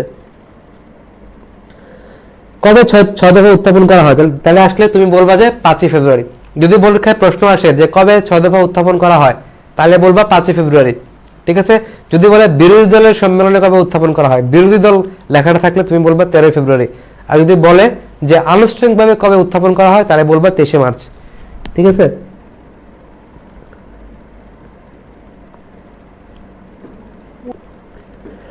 ওকে, চলো সামনের দিকে আগাই। দেখো, 1970 সালের জাতীয় এবং প্রাদেশিক নির্বাচনে বঙ্গবন্ধুর নেতৃত্বে হচ্ছে আওয়ামী লীগ নিরঙ্কুশ জয়লাভ করে। সো এটা থেকে কিছু দরকার নাই আমাদেরকে। আচ্ছা, আর 7ই মার্চের ভাষণ দেন, তাই না? 7ই মার্চের ভাষণ দেন 1971 7ই মার্চ রেসকোর্স ময়দান, তৎকালীন তোমার হচ্ছে সোহরাওয়ার্দী উদ্যানে বঙ্গবন্ধু যুগান্তকারী ভাষণ দেন। রেসকোর্স ময়দান, কারণ সেখানে আগে ঘোড়ার দৌড় হইতো, ঘোড়ার রেস হইতো, বুঝছো? এই জন্য এটাকে রেসকোর্স ময়দান বলা হয়। আচ্ছা, আর 7ই মার্চের ভাষণ যেটা ছিল, এরপরে তো তোমরা জানো আমি মুক্তিযুদ্ধ তোমাদের পড়াইছি। মুক্তিযুদ্ধের প্রথম ক্লাসে কিন্তু এগুলা পড়াইছি, বিস্তারিত পড়াইছি। ঠিক আছে, এই জন্য এখন জাস্ট বলে যাচ্ছি যে 25শে মার্চ রাতে 1:10 মিনিটে পেট বেচে পড়ায় না, তোমাদেরকে পড়াবো। বাট ফ্রি উইকটা দেখলে মোটামুটি হয়ে যাবে, কারণ পেট বেচে সেম জিনিসই পড়াবো। ঠিক আছে, এখন মুক্তিযুদ্ধের ক্লাসগুলোতে হচ্ছে আমি কিছু প্রশ্ন সলভ করাবো তোমাদেরকে, এক্সট্রা প্রশ্ন সলভ করাবো। আচ্ছা, দেখো, তাহলে 25শে মার্চ রাত 1:10 মিনিটে, তাহলে 25শে মার্চ রাত 1:10 মিনিটে, তার মানে হচ্ছে 26শে মার্চের প্রথম প্রহর। তাহলে 25শে মার্চ রাত 1:10 মিনিট, তার মানে হচ্ছে 26শে মার্চের প্রথম প্রহরে, 26শে মার্চের প্রথম প্রহরে তিনি বঙ্গবন্ধুকে গ্রেফতার করা হয়। গ্রেফতার করা হয় কোন জায়গা থেকে? দেখো, ধানমন্ডির 32 নম্বর বাড়ি থেকে গ্রেফতার করা হয়। ধানমন্ডির 32 নম্বর বাড়ি থেকে গ্রেফতার করা হয়। গ্রেফতার করে তাকে কোথায় নিয়ে যাওয়া হয়? পাকিস্তানের ফয়সালাবাদে মিয়ানওয়ালি কারাগারে। ঠিক আছে, একটু মনে রাখো এটা। হ্যাঁ, পাকিস্তানের ফয়সালাবাদে মিয়ানওয়ালি কারাগারে তাকে নিয়ে যাওয়া হয়। তাহলে বঙ্গবন্ধুকে গ্রেফতার করা হয় 25শে মার্চ রাত 1:10 মিনিট। তাহলে 25শে মার্চ মধ্যরাতের পরে, তার মানে 26শে মার্চের প্রথম প্রহরে, 26শে মার্চের প্রথম প্রহরে। এবং তাকে গ্রেফতার করে কোথায় নিয়ে যাওয়া হয়? ধানমন্ডির 32 নম্বর বাড়িতে নিয়ে, মানে কোথায় নিয়ে যাওয়া হয়? যে পাকিস্তানের ফয়সালাবাদে মিয়ানওয়ালি কারাগারে নিয়ে যাওয়া হয়, মিয়ানওয়ালি কারাগারে। এবং কোন জায়গা থেকে গ্রেফতার করা হয় তাকে? ধানমন্ডির 32 নম্বর বাড়ি থেকে গ্রেফতার করা হয়, ঠিক আছে? তো ধানমন্ডির 32 নম্বর বাড়ি থেকে গ্রেফতার করা হয়, গ্রেফতার করে তাকে কোথায় নিয়ে যাওয়া হয়? পাকিস্তানের ফয়সালাবাদে মিয়ানওয়ালি কারাগারে নিয়ে যাওয়া হয়, মিয়ানওয়ালি কারাগারে। এবং গ্রেফতারের আগেই মানে 25শে মার্চ মধ্যরাতে মানে হচ্ছে 26শে মার্চের প্রথম প্রহরে বঙ্গবন্ধু কি করেন? বাংলাদেশ স্বাধীনতার ঘোষণা করেন, ঠিক আছে? স্বাধীনতা ঘোষণা করেন। তাহলে এটা নিয়ে কোনো সন্দেহ নাই যে বাংলাদেশের স্বাধীনতার ঘোষক কে? বাংলাদেশ স্বাধীনতার ঘোষক হচ্ছে বঙ্গবন্ধু শেখ মুজিবুর রহমান, বঙ্গবন্ধু শেখ মুজিবুর রহমান। তাহলে এই স্লাইড থেকে পড়া খুবই কম। তাহলে এই স্লাইড থেকে তুমি কি কি পড়বা? যে 1971 সালের 7 মার্চে যে ভাষণটা দেয়, এর পরবর্তীতে 25শে মার্চ রাত 1:10 মানে 26শে মার্চের প্রথম প্রহরে বঙ্গবন্ধুকে গ্রেফতার করা হয়। তাহলে বঙ্গবন্ধুকে গ্রেফতার করা হয় কখন? এটা প্রশ্ন, যে 25শে মার্চের মধ্যরাতে রাত 1:10। এবং তাকে গ্রেফতার করা হয় কোন জায়গা থেকে? এটা পরীক্ষার প্রশ্ন আসবে। ধানমন্ডির 32 নম্বর বাসভবন থেকে, ধানমন্ডির 32 নম্বর বাসভবন থেকে। এবং তাকে গ্রেফতার করে কোথায় নিয়ে যাওয়া হয়? তাকে গ্রেফতার করে নিয়ে যাওয়া হয় হচ্ছে পাকিস্তানের ফয়সালাবাদে, পাকিস্তানের ফয়সালাবাদে মিয়ানওয়ালি কারাগারে, ঠিক আছে? তাকে গ্রেফতার করে কোথায় নিয়ে যাওয়া হয় বলো? পাকিস্তানের ফয়সালাবাদে অবস্থিত মিয়ানওয়ালি কারাগারে নিয়ে যাওয়া হয়। তাকে গ্রেফতার করা হয় ধানমন্ডির 32 নম্বর বাসভবন থেকে। এবং গ্রেফতার করে কোথায় নিয়ে যাওয়া হয়? তাকে নিয়ে যাওয়া হয় হচ্ছে পাকিস্তানের ফয়সালাবাদে মিয়ানওয়ালি কারাগারে নিয়ে যাওয়া হয়। ওকে। এবং গ্রেফতার হওয়ার পূর্বে মানে 26শে মার্চের প্রথম প্রহরে তিনি কিন্তু বাংলাদেশ স্বাধীনতার ঘোষণা করেন, বুঝছো? তার মানে হচ্ছে তাকে গ্রেফতার করার আগে তিনি কিন্তু স্বাধীনতার ঘোষণাটা দিয়ে যান, ঠিক আছে? তাহলে বাংলাদেশের মুক্তিযুদ্ধে স্বাধীনতার ঘোষণাটা কে দেন? বঙ্গবন্ধু শেখ মুজিবুর রহমান। ওকে, তারপরে আসো। তাহলে তোমরা সবাই জানো, এটা তোমাদেরকে পড়াইছি যে মুক্তিযুদ্ধ পড়ানোর সময় যে অস্থায়ী সরকার যে গঠিত হয়, এই অস্থায়ী সরকারের রাষ্ট্রপতি কে ছিলেন? অস্থায়ী সরকারের রাষ্ট্রপতি ছিলেন হচ্ছে বঙ্গবন্ধু শেখ মুজিবুর রহমান, ঠিক আছে? তাহলে অস্থায়ী সরকার যে গঠিত হয়, অস্থায়ী সরকার গঠিত হয় যেটা আমাদের মুজিবনগর যে সরকার গঠিত হয়, সে সরকারের রাষ্ট্রপতি কে ছিলেন? সে সরকারের রাষ্ট্রপতি ছিলেন হচ্ছে বঙ্গবন্ধু শেখ মুজিবুর রহমান, ঠিক আছে? বঙ্গবন্ধু শেখ মুজিবুর রহমান। তাহলে অস্থায়ী সরকারের রাষ্ট্রপতি কে ছিলেন? বঙ্গবন্ধু শেখ মুজিবুর রহমান। তোমাকে এটা পড়াইছে মুক্তিযুদ্ধে। প্রধানমন্ত্রী কে ছিলেন? তাজউদ্দিন আহমেদ, তাই না? তাজউদ্দিন আহমেদ ছিলেন। মানুষের মন কি চায়? অর্থ চায়। তাহলে অর্থমন্ত্রী কে ছিলেন? এম মনসুর আলী। কতে কৃষি, কতে হচ্ছে কামরুজ্জামান। তাহলে কৃষি মন্ত্রী ছিলেন কে? কামরুজ্জামান, তাই না? তাহলে এই জিনিসগুলো কিন্তু মনে রাখতে হবে, ঠিক আছে? জিনিসগুলো মনে রাখতে হবে। তাহলে অস্থায়ী সরকারের রাষ্ট্রপতি কে ছিলেন? বঙ্গবন্ধু শেখ মুজিবুর রহমান, ঠিক আছে? বঙ্গবন্ধু শেখ মুজিবুর রহমান। আর উপরাষ্ট্রপতি ছিলেন হচ্ছে সৈয়দ নজরুল ইসলাম। আচ্ছা, তাহলে তুমি একটু দেখো বাংলাদেশ স্বাধীন হয় কবে? বাংলাদেশ স্বাধীন হয় কবে? বাংলাদেশ স্বাধীন হয় মানে বাংলাদেশ বিজয় লাভ করে কবে? 1971 সালে 16 ডিসেম্বর বাংলাদেশ স্বাধীন হয়, বাংলাদেশ বিজয় লাভ করে। এবং তুমি চিন্তা করো বঙ্গবন্ধুকে তারা গ্রেফতার করে কোথায় নিয়ে গেছে? তোমার হচ্ছে পাকিস্তানের ফয়সালাবাদে মিয়ানওয়ালি কারাগারে নিয়ে গেছে। কোন জায়গা থেকে নিয়ে গেছে? ধানমন্ডি 32 নম্বর বাসভবন থেকে নিয়ে গেছে। তাহলে পুরো মুক্তিযুদ্ধের সময় বঙ্গবন্ধু পাকিস্তানে, শেষ। এবার বাংলাদেশ স্বাধীন হয়ে গেল। বাংলাদেশ স্বাধীন হয়ে গেল 1971 সালের 16 ডিসেম্বর। এবার তো বঙ্গবন্ধুকে দেশে আসতে হবে, কারণ তিনি দেশে না আসলে কি হবে না? তিনি দেশে না আসলে তোমার হচ্ছে বাংলাদেশের দায়িত্ব কে নিবে? তাহলে তাকে দেশে আসতে হবে, ঠিক আছে? তাকে দেশে আসতে হবে। তাহলে বঙ্গবন্ধু শেখ মুজিবুর রহমানকে তারা মুক্তি দেয় কবে? 1972 সালের 8ই জানুয়ারি। খেয়াল করো, একটু খেয়াল করো। বাংলাদেশ স্বাধীন হয় তো 1971 সালের 16 ডিসেম্বর। তখনও কিন্তু বঙ্গবন্ধু পাকিস্তানের কারাগারে। তাকে মুক্তি দেওয়া হয় কবে? তাকে মুক্তি দেওয়া হয় হচ্ছে 1972 সালের 8ই জানুয়ারি। সো তাকে যখন মুক্তি দেওয়া হয়, মুক্তি দেওয়ার পর বঙ্গবন্ধু সে পাকিস্তান থেকে মুক্তি পেয়ে ইংল্যান্ডে যান। পাকিস্তান থেকে তিনি সরাসরি ইংল্যান্ডে যান। ইংল্যান্ড থেকে পরে ভারতে আসেন। ভারতে ইন্দিরা গান্ধীকে সাথে নিয়ে, তখন ভারতের প্রধানমন্ত্রী ছিল ইন্দিরা গান্ধী। ইন্দিরা গান্ধীকে সাথে নিয়ে বঙ্গবন্ধু 10 জানুয়ারি, ঠিক আছে, 1972 সালের 10 জানুয়ারি তিনি বাংলাদেশে ফিরে আসেন, স্বদেশে প্রত্যাবর্তন করেন, নিজের দেশে ফিরে আসেন। এজন্য 10 জানুয়ারিটাকে বলা হয় স্বদেশ প্রত্যাবর্তন দিবস, ঠিক আছে? তাহলে তোমরা জানো কেন এই 10 জানুয়ারিকে স্বদেশ প্রত্যাবর্তন দিবস বলা হয়? কারণ এই দিন বাঙালি জাতির রূপকার বঙ্গবন্ধু শেখ মুজিবুর রহমান তিনি এই দেশে ফেরত আসেন, বাংলাদেশে ফেরত আসেন, ঠিক আছে? তাহলে এখানে ঘটনা কি ঘটলো? যে বঙ্গবন্ধুকে শেখ মুজিবুর রহমানকে তারা ধরে নিয়ে গেছে 25শে মার্চ রাত 1:10 মানে 26শে মার্চের প্রথম প্রহরে। তার আগে তিনি বাংলাদেশের মুক্তিযুদ্ধের ঘোষণা মানে স্বাধীনতার ঘোষণা দিয়েছেন। ওকে, তারপর বাংলাদেশ স্বাধীন হলো 1971 সালে 16 ডিসেম্বর।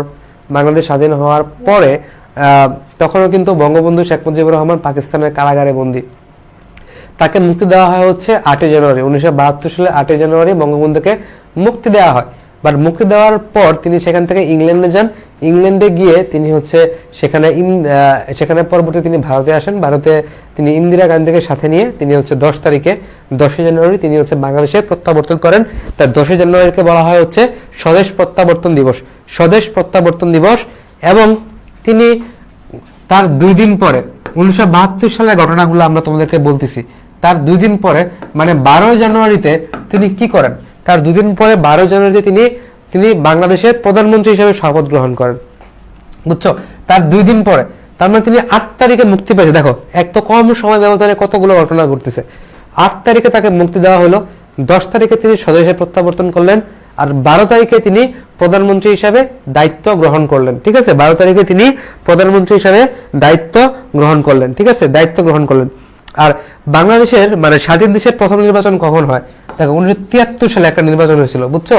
1973 সালে একটা স্বাধীন বাংলাদেশের একটা নির্বাচন হয়েছিল। 1973 সালে এই নির্বাচনে আওয়ামী লীগ মানে হচ্ছে জয়লাভ করে এবং বঙ্গবন্ধু পুনরায় প্রধানমন্ত্রী হিসেবে শপথ গ্রহণ করেন।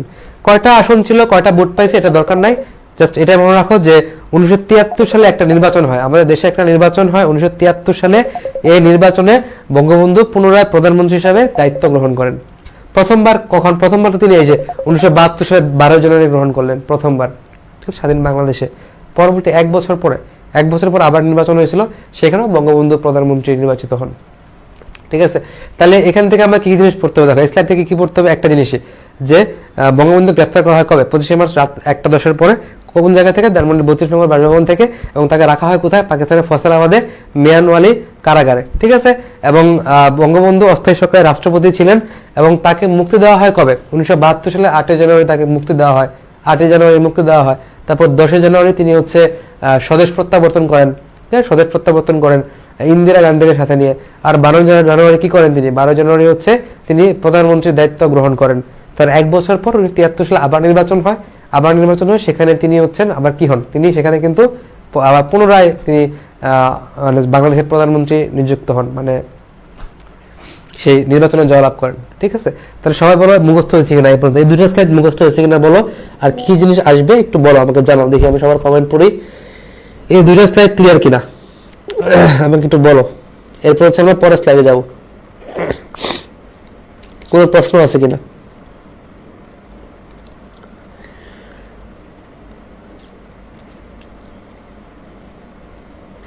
আচ্ছা আচ্ছা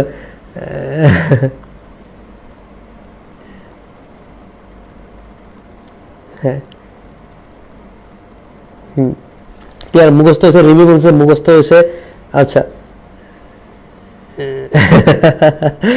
নীলা বলছে ভাইয়া আমাদের পড়াতে পড়াতে আপনি জিকে বই হবে। হ্যাঁ, সামনে দেখি একটা জিকে বই লিখতে হবে, না জিকে বই লিখতে হবে সামনে একটা।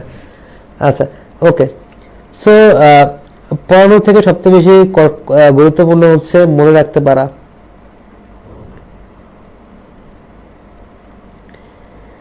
হ্যাঁ ওকে, হ্যাঁ ওকে, সবাই একটু মনোযোগ দাও। হ্যাঁ, সবাই একটু মনোযোগ দাও। আচ্ছা ঠিক আছে, মুখস্থ ভাই। আচ্ছা হ্যাঁ, 12 তারিখে কি হয়? আলমাস বলছে ভাইয়া 12 তারিখে কি হয়? 12 তারিখে হচ্ছে 12 তারিখে বঙ্গবন্ধু শেখ মুজিবুর রহমান বাংলাদেশের প্রধানমন্ত্রী হিসেবে শপথ গ্রহণ করেন। হ্যাঁ, আগের স্লাইডটা একবার কি নাজমিন, আগের স্লাইডে কি হয়েছে? এই যে তোমার 1:10 ধানমন্ডির 32 নম্বর বাসভবন থেকে বঙ্গবন্ধুকে তারা গ্রেফতার করে নিয়ে যায় পাকিস্তানের ফয়সালাবাদে মিয়ানওয়ালি কারাগারে। ঠিক আছে, তার আগেই বঙ্গবন্ধু স্বাধীনতা ঘোষণা দিয়ে দেন। এই তো এইটাই, আর কিছু নাই। আচ্ছা আচ্ছা, কামরুজ্জামান স্বাস্থ্যমন্ত্রী ছিলেন কিনা? স্বরাষ্ট্রমন্ত্রী, হ্যাঁ স্বরাষ্ট্র, কৃষি, ত্রাণ এবং পুনর্বাসন মন্ত্রী ছিলেন। মোস্ট অফ দেখে নিও। হ্যাঁ হ্যাঁ, স্বরাষ্ট্রমন্ত্রী ছিলেন।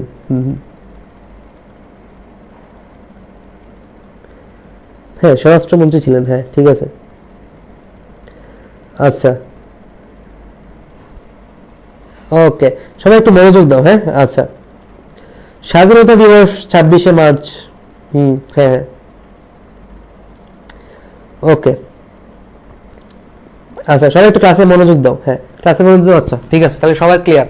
আচ্ছা, তাইলে এই তো মোটামুটি আমি যতটুকু বলছি ততটুকু মনে রাখো। নিজের মনের মধ্যে থেকে প্রশ্ন অ্যারেঞ্জ করে না, ঠিক আছে? এই জিনিসটা কিন্তু একটা বিষয়, মানে নিজের মন থেকে নতুন কিছু আগ্রহ প্রকাশ করো না, অন্তত জিকের ক্ষেত্রে। অন্য জায়গায় অন্য সাবজেক্টে হচ্ছে তুমি নিজের মন থেকে প্রশ্ন অ্যারেঞ্জ করতে পারো, আর জিকেতে নিজের মন থেকে প্রশ্ন অ্যারেঞ্জ করো না, ঠিক আছে? কারণ এখানে হাজার হাজার ইনফরমেশন, ঠিক আছে? লাখ লাখ কোটি কোটি ইনফরমেশন। তোমাদের কমেন্ট আমি পড়তেছিলাম, মানে আমি যতটুকু পড়াচ্ছি ততটুকু মনে রাখো। পরীক্ষা এটাই আসবে, ঠিক আছে? পরীক্ষা এটাই আসবে।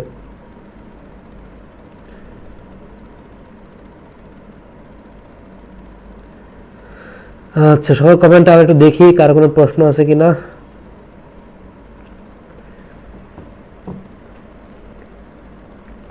হ্যাঁ, আচ্ছা, কার কোনো প্রশ্ন নাই? তাহলে ওই যে স্বরাষ্ট্রমন্ত্রী ছিল, একজন প্রশ্ন, স্বরাষ্ট্রমন্ত্রী কে ছিল?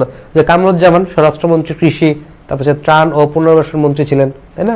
হ্যাঁ, কামরুজ্জামান স্বরাষ্ট্রমন্ত্রী ছিলেন। আচ্ছা, সো এটা আমাদের আলোচ্য বিষয় না, আমরা বঙ্গবন্ধু শেখ মুজিবুর রহমানকে আলোচনা করতেছি। আচ্ছা, তারপরে চলো। সো প্রশ্ন আসবে, কিন্তু যতটুকু আমরা পড়াচ্ছি অতটুকুই পড়ো, এখান থেকে পরীক্ষাতে আসবে। আচ্ছা, আচ্ছা, এখানে আমি লিখে রাখছিলাম, তাই না? কিছু জিনিস লিখে রাখছি। আচ্ছা, কারণ এটা হচ্ছে আমি গত বছর পড়াচ্ছিলাম, এই জায়গা থেকে দেখছো, গত বছর পড়াচ্ছিলাম, ওই জায়গাটা কিন্তু রয়ে গেছে এখনো। প্রয়াস 2.0-তে পড়াইছিলাম, এবং ওদের 10টা থেকে 10টা জিকে কম পড়ছিল, এবং ওরা কিন্তু সবগুলো জিকে পারছে। পরীক্ষার পরে বলছে, ভাই আমি তো সব জিকে পারছি। হ্যাঁ, এবারও পারবা ইনশাল্লাহ। আচ্ছা, দেখো এখান থেকে কোন জিনিসটা পড়বা, যে বাংলাদেশ কৃষক শ্রমিক আওয়ামী লীগ, বাংলাদেশ কৃষক শ্রমিক আওয়ামী লীগ বাকশাল, ঠিক আছে? বাংলাদেশ কৃষক শ্রমিক আওয়ামী লীগ বাকশাল একটা নতুন রাজনৈতিক দল গঠন করেন। এটা কে গঠন করেন? এটা হচ্ছে বঙ্গবন্ধু শেখ মুজিবুর রহমান গঠন করেন, ঠিক আছে? তাহলে বাকশাল কে গঠন করেন? বাকশাল গঠন করেন হচ্ছে বঙ্গবন্ধু শেখ মুজিবুর রহমান। জাস্ট এই লাইনটা পড়বা, ঠিক আছে? বাকশাল।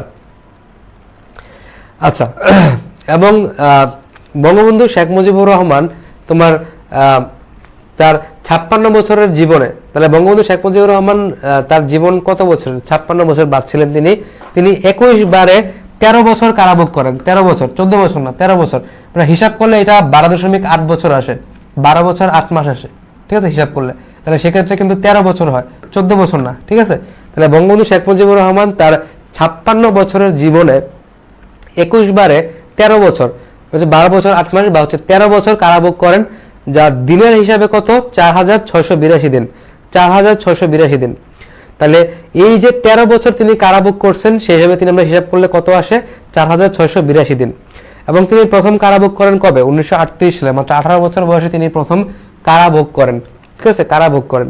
তাহলে তুমি চিন্তা করো 1938 সালে তিনি কেন প্রথম কারাভোগ করেন? কারণ 1938 সালে কেন কারাভোগ করেন? কারণ তার এক ক্লাসমেট ছিল, তার একটা সহপাঠী ছিল, তাকে হচ্ছে কেউ মারতেছিল। তার কোনো মানে সে একটা তাকে মানে তার সহপাঠী যে ছিল তাকে হচ্ছে বাইরের ছেলে মেয়ে মারতেছিল কোনো একটা কারণে হয়তো বা। এই জন্য বঙ্গবন্ধু সেখানে প্রতিবাদ করেন। সে প্রতিবাদের কারণে মানে ওখানে অনেক ঝামেলা হয়, এই ঝামেলার কারণে বঙ্গবন্ধু কারাভোগ করেন, ঠিক আছে? তাহলে তিনি ছোটবেলা থেকে হচ্ছে অন্যায়ের বিরুদ্ধে মানে প্রতিবাদী ছিলেন, ঠিক আছে? অন্যায়ের বিরুদ্ধে প্রতিবাদী ছিলেন, এই জন্য তিনি পরবর্তীতে পাকিস্তানের বৈষম্যের বিরুদ্ধে দাঁড়াতে পারছেন, মাথা উঁচু করে কথা বলতে পারছেন। ওকে, এটা লাগবে না, জাস্ট তুমি কি পড়বা যে দিনের হিসাবে কত? দিনের হিসাবে হচ্ছে 4682 দিন, 4682 দিন, যেটা আমি এখানে লিখে রাখছিলাম, 4682 দিন। এর ভিতরে 1938 সাল যখন, তখন কিন্তু ব্রিটিশ আমল চলতেছিল, ব্রিটিশ শাসন আমল চলতেছিল। তাহলে ওই 7 দিন যদি আমি বাদ দিই, ওই 7 দিন যদি আমি বাদ দেই, তাহলে বাকি থাকে কত? বাকি থাকে 4675 দিন, ঠিক আছে? তাহলে বঙ্গবন্ধু ব্রিটিশ শাসন আমলে কয়দিন জেল ভোগ করছেন, কয়দিন কারাভোগ করছেন? 7 দিন, ঠিক আছে? 7 দিন। তাহলে তুমি দেখো তার মোট কারাভোগের দিন কত? 4682 দিন। তিনি মোট কারাভোগ করছেন 4682 দিন। এর ভিতরে ব্রিটিশ আমলে কয় দিন? ব্রিটিশ আমলে হচ্ছে 7 দিন, ব্রিটিশ আমলে হচ্ছে 7 দিন। তাহলে বাকি থাকে 4675 দিন, এটা হচ্ছে তিনি পাকিস্তান শাসন আমলে। তাহলে যদি পরীক্ষাতে প্রশ্ন আসে যে ব্রিটিশ শাসন আমলে বঙ্গবন্ধু কতদিন হচ্ছে তোমার জেলে ছিলেন? 7 দিন। আর যদি পরীক্ষাতে আসে যে পাকিস্তান আমলে কতদিন তিনি জেলখানায় ছিলেন, এটা হচ্ছে 4675 দিন, 4675 দিন। তাহলে পাকিস্তান আমলে বঙ্গবন্ধু জেলে ছিলেন 4675 দিন, আর ব্রিটিশ আমলে বঙ্গবন্ধু জেলখানায় ছিলেন হচ্ছে 7 দিন। ঠিক আছে, এবং এটা একটু মনে রাখো, যিনি প্রথম কারাভোগ করেন কত সালে, তারিখটা মনে রাখবা। ঠিক আছে, তিনি প্রথম কারাভোগ করেন হচ্ছে 1938 সালে। 1938 সালে তিনি প্রথম কারাভোগ করেন, এবং তার সারা জীবনে মানে কত বছর কারাভোগ করছে? 13 বছর, 12.8 বছর। একটু মনোযোগ দাও, ক্লিয়ার হয়ে যাবে, সহজ একদম।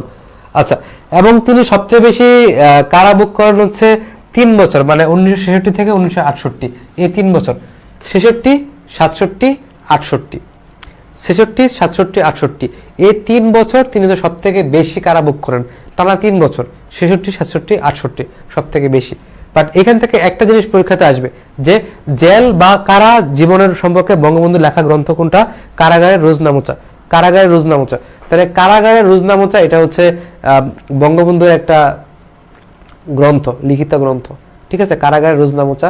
সেখানে তিনি তার জেল জীবন বা কারাভোগের যে দিনগুলো ছিল, এই সময়টাতে যে ঘটনাগুলো ঘটছে সেটা নিয়ে তিনি আলোচনা করছেন কারাগারের রোজনামচায়। ঠিক আছে, কারাগারের রোজনামচা। আর বঙ্গবন্ধুর কারা জীবন নিয়ে দুর্লভ আলোকচিত্র সম্বলিত বই, মানে আরেকটা বই আছে, এটা হচ্ছে 3053 দিন। 3053 দিন, আমি লিখে দিই 3053 দিন। 3053 দিন একটা বই আছে, এই যে 3053 দিন, এক না, এটা হচ্ছে 0, 3053 দিন। ঠিক আছে, এটা হচ্ছে কি বঙ্গবন্ধুর কারা জীবন নিয়ে দুর্লভ আলোকচিত্র সম্বলিত বই, মানে সেখানে কিছু ছবি ছিল। ঠিক আছে, কিছু ছবি ছিল, যেমন কারাগারের রোজনামচা, এই বইটাতে কিন্তু তেমন কোনো ছবি ছিল না। এটা বঙ্গবন্ধু শেখ মুজিবুর রহমান লিখছেন তার জেল জীবন নিয়ে, তার নিজের কিভাবে তিনি কাটাইছেন, জেলে কারাভোগ করছেন, কি কি বৈষম্য শিকার হয়েছেন, ঠিক আছে, কি কি ঘটনা ঘটছে, সেটা নিয়ে তিনি একটা বই লিখছেন, সেটা হচ্ছে কারাগারের রোজনামচা। ঠিক আছে, আর একটা বই আছে, সেটা হচ্ছে 3053 দিন। 3053 দিন, এটা কিসের উপর ভিত্তি করে মানে এই বইটা রচনা করা? বঙ্গবন্ধুর কারা জীবন নিয়ে, এবং এখানে দুর্লভ আলোকচিত্র আছে, বঙ্গবন্ধু ওই টাইমে কিভাবে পার করছেন এটা নিয়ে অনেক আলোকচিত্র আছে। এটা সেই বইটা হচ্ছে 3053 দিন। ঠিক আছে, সেই বইটার নাম। আচ্ছা, তাহলে এখানে থেকে পড়া কিন্তু খুবই সহজ। তাহলে আমি একটু লাস্ট একবার বলি, মুখস্থ করে ফেলো। হ্যাঁ, যে বাকশাল গঠন করেন কে? বঙ্গবন্ধু শেখ মুজিবুর রহমান। বাকশাল কি? বাংলাদেশ কৃষক শ্রমিক আওয়ামী লীগ। বাংলাদেশ কৃষক শ্রমিক আওয়ামী লীগ বা হচ্ছে বাকশাল। আর বঙ্গবন্ধু কারাভোগ করেন হচ্ছে তোমার তার 56 বছরের জীবনে। বঙ্গবন্ধু 1920 থেকে 1975 মাঝামাঝি, সো প্রায় 56 বছরই বলা যায়। ঠিক আছে, তাইলে তিনি 21 বার কারাভোগ করছে। ঠিক, একটু মনে রাখো। তাহলে বঙ্গবন্ধু 56 বছর জীবনে কতবার কারাভোগ করছে? 21 বার কারাভোগ করছে। 21 বার কারাভোগ করছে, এবং 21 বার কারাভোগ করার সময় মোট কত বছর তিনি জেলে ছিলেন? 13 বছর। 13 বছর বা হচ্ছে 12 বছর 8 মাস। ঠিক আছে, 13 বছর বা হচ্ছে 12 বছর 8 মাস। দিনের হিসাবে কত? দিনের হিসাব করলে সেটা হয় 4682 দিন। তাহলে দিনের হিসাবে বঙ্গবন্ধু কতদিন কারাভোগ করছেন? 4682 দিন। এর ভিতরে তারপর পরীক্ষার প্রশ্ন আসবে এরকম যে বঙ্গবন্ধু শেখ মুজিবুর রহমান প্রথম কারাভোগ করেন কত সালে? 1938 সালে। ঠিক আছে, তারপর আসবে যে বঙ্গবন্ধু শেখ মুজিবুর রহমান ব্রিটিশ শাসন আমলে কতদিন কারাভোগ করছেন? 7 দিন। তাহলে 4682 দিন মোট কারাভোগ, 7 দিন ব্রিটিশ আমলে চলে গেল। তাহলে বাকি 4675 দিনই হচ্ছে পাকিস্তান শাসন আমলে। পাকিস্তান শাসন আমলে। আচ্ছা, তাহলে জেল জীবন নিয়ে বঙ্গবন্ধু লেখা গ্রন্থ কোনটা? কারাগারের রোজনামচা। তাহলে কারাগারের রোজনামচা বঙ্গবন্ধু জেল জীবন নিয়ে বঙ্গবন্ধু লেখা গ্রন্থ। আরেকটা বই আছে, সেটা হচ্ছে 3053 দিন। 3053 দিন, এটা হচ্ছে বঙ্গবন্ধুর জেল জীবন নিয়ে আলোকচিত্র সম্বলিত বই। ঠিক আছে, জাস্ট এতটুকু মনে রাখো, এখান থেকে আর উল্টাপাল্টা চিন্তা করে যাও না, জাস্ট এটাই মনে রাখো। ঠিক আছে, 3053 দিন, যেটা আমি তোমাকে পড়াচ্ছি। তাহলে বঙ্গবন্ধুর জেল জীবন নিয়ে বা কারা জীবন নিয়ে দুর্লভ আলোকচিত্র সম্বলিত বই হচ্ছে 3053 দিন। ঠিক আছে, 3053 দিন। ওকে, তারপরে চলো, এই যে এবার দেখো বঙ্গবন্ধুকে 3টা উপাধি দেওয়া হয়। শেখ মুজিবুর রহমানকে 3টা উপাধি দেওয়া হয়। একটা হচ্ছে কি বঙ্গবন্ধু, কেন শেখ মুজিবুর রহমান তার নাম, তার উপাধি হচ্ছে বঙ্গবন্ধু। তার একটা উপাধি হচ্ছে জাতির জনক, তার আরেকটা উপাধি হচ্ছে পয়েট অফ পলিটিক্স বা হচ্ছে রাজনীতির কবি। রাজনীতির কবি বা হচ্ছে পয়েট অফ পলিটিক্স। ওকে, তাহলে বঙ্গবন্ধু উপাধিটা কে দেন? বঙ্গবন্ধু উপাধি দেন হচ্ছে তোফায়েল আহমেদ। ঠিক আছে, তোফায়েল আহমেদ দেন। ঠিক আছে, তোফায়েল আহমেদ দেন কত তারিখে? 23 ফেব্রুয়ারি 1969 সালে। 23 ফেব্রুয়ারি 1969 সালে কোথায় দেন? সোহরাওয়ার্দী উদ্যানে। ঠিক আছে, সোহরাওয়ার্দী উদ্যানে। তাহলে এটা একটু মনে রাখবা যে বঙ্গবন্ধু উপাধি কে দিচ্ছেন। ঠিক আছে, বঙ্গবন্ধু উপাধি কে দিচ্ছেন? বঙ্গবন্ধু উপাধি দিচ্ছেন হচ্ছে তোফায়েল আহমেদ। কবে দিয়েছেন? 23 ফেব্রুয়ারি 1969 সালে। ঠিক আছে, কোথায় দিয়েছেন? তিনি দিয়েছেন হচ্ছে সোহরাওয়ার্দী উদ্যানে। তিনি কোথায় দিয়েছেন বলো? সোহরাওয়ার্দী উদ্যানে, সোহরাওয়ার্দী উদ্যানে। আর জাতির জনক উপাধি কে দিয়েছেন? জাতির জনক উপাধি দিয়েছেন হচ্ছে আসম আব্দুর রব। ঠিক আছে, জাতির জনক উপাধি কে দিয়েছেন? জাতির জনক উপাধি দিয়েছেন হচ্ছে আসম আব্দুর রব। আসম আব্দুর রব কবে দিয়েছেন? 3রা মার্চ 1971 সালে। 3রা মার্চ 1971 সালে জাতির জনক উপাধি দিয়েছেন হচ্ছে 3রা মার্চ 1971 সালে। প্রদান করা হয় কোথায়? কোথায় প্রদান করা হয়? পল্টন ময়দানে। পল্টন ময়দানে প্রদান করা হয়। ঠিক আছে, আসম আব্দুর রব, পল্টন ময়দানে। তাহলে জাতির জনক উপাধি প্রদান করেন কে? আসম আব্দুর রব। প্রদান করা হয় কবে? 3রা মার্চ 1971 সালে। কোথায় দেওয়া হয়? পল্টন ময়দানে। আর তোমাকে এটা কিন্তু বিস্তারিত আলোচনা করছিলাম, তাই না? মুক্তিযুদ্ধ যখন পড়াচ্ছিলাম, প্রথম ক্লাসটা করবা, বাংলাদেশের মুক্তিযুদ্ধের প্রথম ক্লাসটা করবা। কেউ যদি জানতে চাও ইউটিউবে আছে, বাট আমি পেট পিছে তো পড়াবো অবশ্যই, সেখান থেকেও করতে পারবা। বাট কেউ যদি আগে থেকে জানতে চাও সেখান থেকে একটু দেখতে পারো। ঠিক আছে, বাট আপাতত মনে রাখো এটা, যে বঙ্গবন্ধু উপাধি কে দিচ্ছেন? বঙ্গবন্ধু উপাধি দিচ্ছে সবার আগে দিচ্ছেন তোফায়েল আহমেদ। কবে? 23 ফেব্রুয়ারি 1969 সালে। 23 ফেব্রুয়ারি 1969 সালে। কোথায় দিছে? সোহরাওয়ার্দী উদ্যানে দিছে। কোথায় দিছে বলো? সোহরাওয়ার্দী উদ্যানে, সোহরাওয়ার্দী উদ্যানে দিছে। আর জাতির জনক উপাধি কে দিছে? আসম আব্দুর রব। জাতির জনক উপাধি দিচ্ছেন কে? আসম আব্দুর রব। ঠিক আছে, প্রদান করা হয় 3রা মার্চ 1971 সালে। কোথায় প্রদান করা হয়? পল্টন ময়দানে। জাতির জনক উপাধি প্রদান করা হয় কোথায়? পল্টন ময়দানে। পল্টন ময়দানে জাতির জনক উপাধি প্রদান করা হয়। ঠিক আছে, এবং আরেকটা হচ্ছে পয়েন্ট অফ পলিটিক্স। ঠিক আছে, পয়েন্ট অফ পলিটিক্স। তাহলে এটা দেওয়া হচ্ছে 1971 সালের 5ই এপ্রিল। 1971 সালের 5ই এপ্রিল একটা পত্রিকা, এটা কিন্তু পরীক্ষাতে আসে, একবার আসছিল এটা, যে কোন পত্রিকা বঙ্গবন্ধু শেখ মুজিবুর রহমানকে পয়েন্ট অফ পলিটিক্স বা রাজনীতির কবি আখ্যায়িত করছে? কোন পত্রিকা? সেটা হচ্ছে নিউজ উইক পত্রিকা। ঠিক আছে, সাপ্তাহিক নিউজ উইক পত্রিকা। তাহলে 1971 সালে 5ই এপ্রিল নিউজ উইক, ঠিক আছে, একটা সাপ্তাহিক ম্যাগাজিন ছিল, একটা সাপ্তাহিক পত্রিকা ছিল যার নাম হচ্ছে নিউজ উইক। ঠিক আছে, নিউজ উইক তারা বঙ্গবন্ধুকে কি বলছে? পয়েন্ট অফ পলিটিক্স বা রাজনীতির কবি হিসেবে আখ্যায়িত করছে। ঠিক আছে, তাহলে 1971 সালে 5ই এপ্রিল একটা পত্রিকা ছিল, সাপ্তাহিক পত্রিকা, যার নাম হচ্ছে নিউজ উইক, তারা বঙ্গবন্ধুকে কি বলছে? পয়েন্ট অফ পলিটিক্স বা রাজনীতির কবি। তাহলে বঙ্গবন্ধুকে আমরা কয়টা উপাধি দিছি? 3টা উপাধি দিছি। 3টা উপাধি তাকে দেওয়া হয়েছে। প্রথম হচ্ছে বঙ্গবন্ধু উপাধি, তারপরে হচ্ছে জাতির জনক উপাধি, তারপরে হচ্ছে পয়েন্ট অফ পলিটিক্স উপাধি। ঠিক আছে, একদম ক্লিয়ার, মুখস্থ হয়ে গেছে। তাহলে বঙ্গবন্ধু উপাধি কে দিছে? বঙ্গবন্ধু উপাধি দিছে তোফায়েল আহমেদ। কবে দিছে? 23 ফেব্রুয়ারি 1969 সালে। কোথায় দিছে? সোহরাওয়ার্দী উদ্যানে। ঠিক আছে, তারপর হচ্ছে দেখো, তারপর হচ্ছে জাতির জনক উপাধি। জাতির জনক উপাধি কে দিছে? আসম আব্দুর রব। আসম আব্দুর রব কোথায় দিছে? পল্টন ময়দানে। কবে দিছে? 3রা মার্চ 1971 সালে। একদম মুখস্থ হয়ে গেছে। আরেকটা কথা কি? Point of politics. Point of politics সবাই বলো, মুখে মুখে বলো। পয়েন্ট অফ পলিটিক্স দিছে কোন পত্রিকা? নিউজ উইক পত্রিকা। নিউজ উইক পত্রিকা দিছে তাকে, সাপ্তাহিক পত্রিকা নিউজ উইক পত্রিকা, সাপ্তাহিক ম্যাগাজিন নিউজ উইক, তাকে বলছে পয়েন্ট অফ পলিটিক্স বা রাজনীতির কবি। কবে বলছে বলো তো? 1971 সালের 5ই এপ্রিল। 1971 সালের 5ই এপ্রিল। ঠিক আছে, 1971 সালের 5ই এপ্রিল একটা সাপ্তাহিক পত্রিকা যেটাকে বলা হয় নিউজ উইক, তারা বঙ্গবন্ধুকে বলছে তিনি একজন রাজনীতির কবি, তিনি হচ্ছেন পয়েন্ট অফ পলিটিক্স। ঠিক আছে, সবাই একটু কমেন্ট করে জানাও তো ক্লিয়ার কিনা। সবাই একটু কমেন্ট করে জানাও যে ভাইয়া ক্লিয়ার কিনা।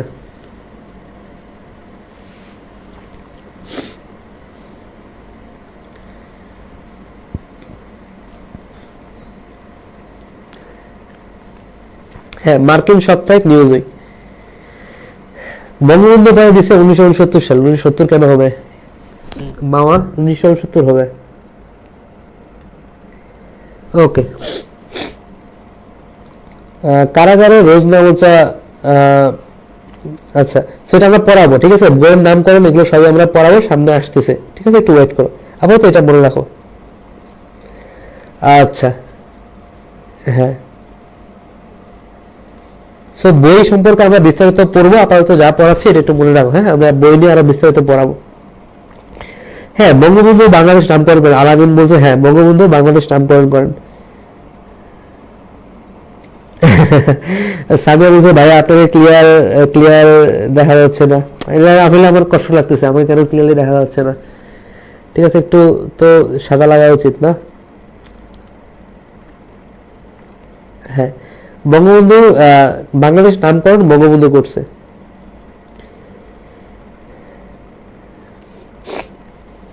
হ্যাঁ,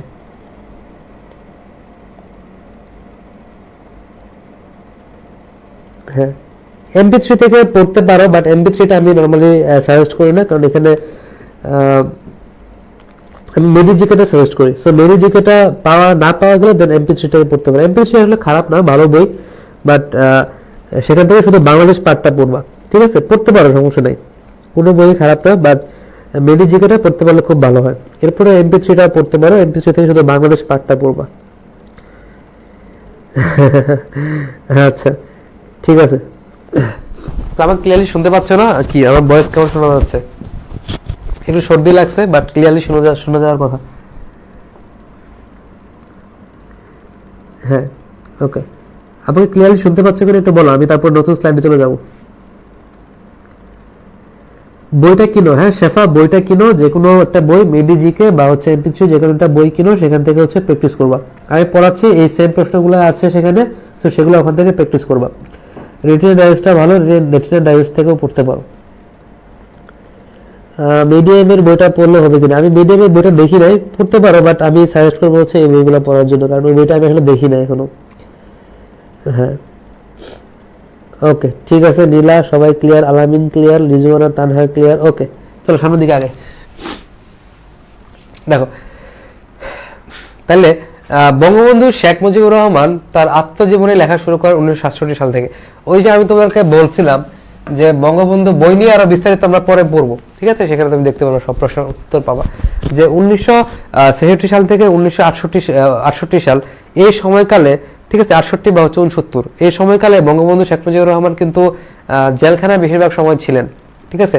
তাহলে এই সময়টাতে তিনি বঙ্গবন্ধু তার যে বইটা, এটার নাম হচ্ছে অসমাপ্ত আত্মজীবনী, সেটা লেখা শুরু করেন।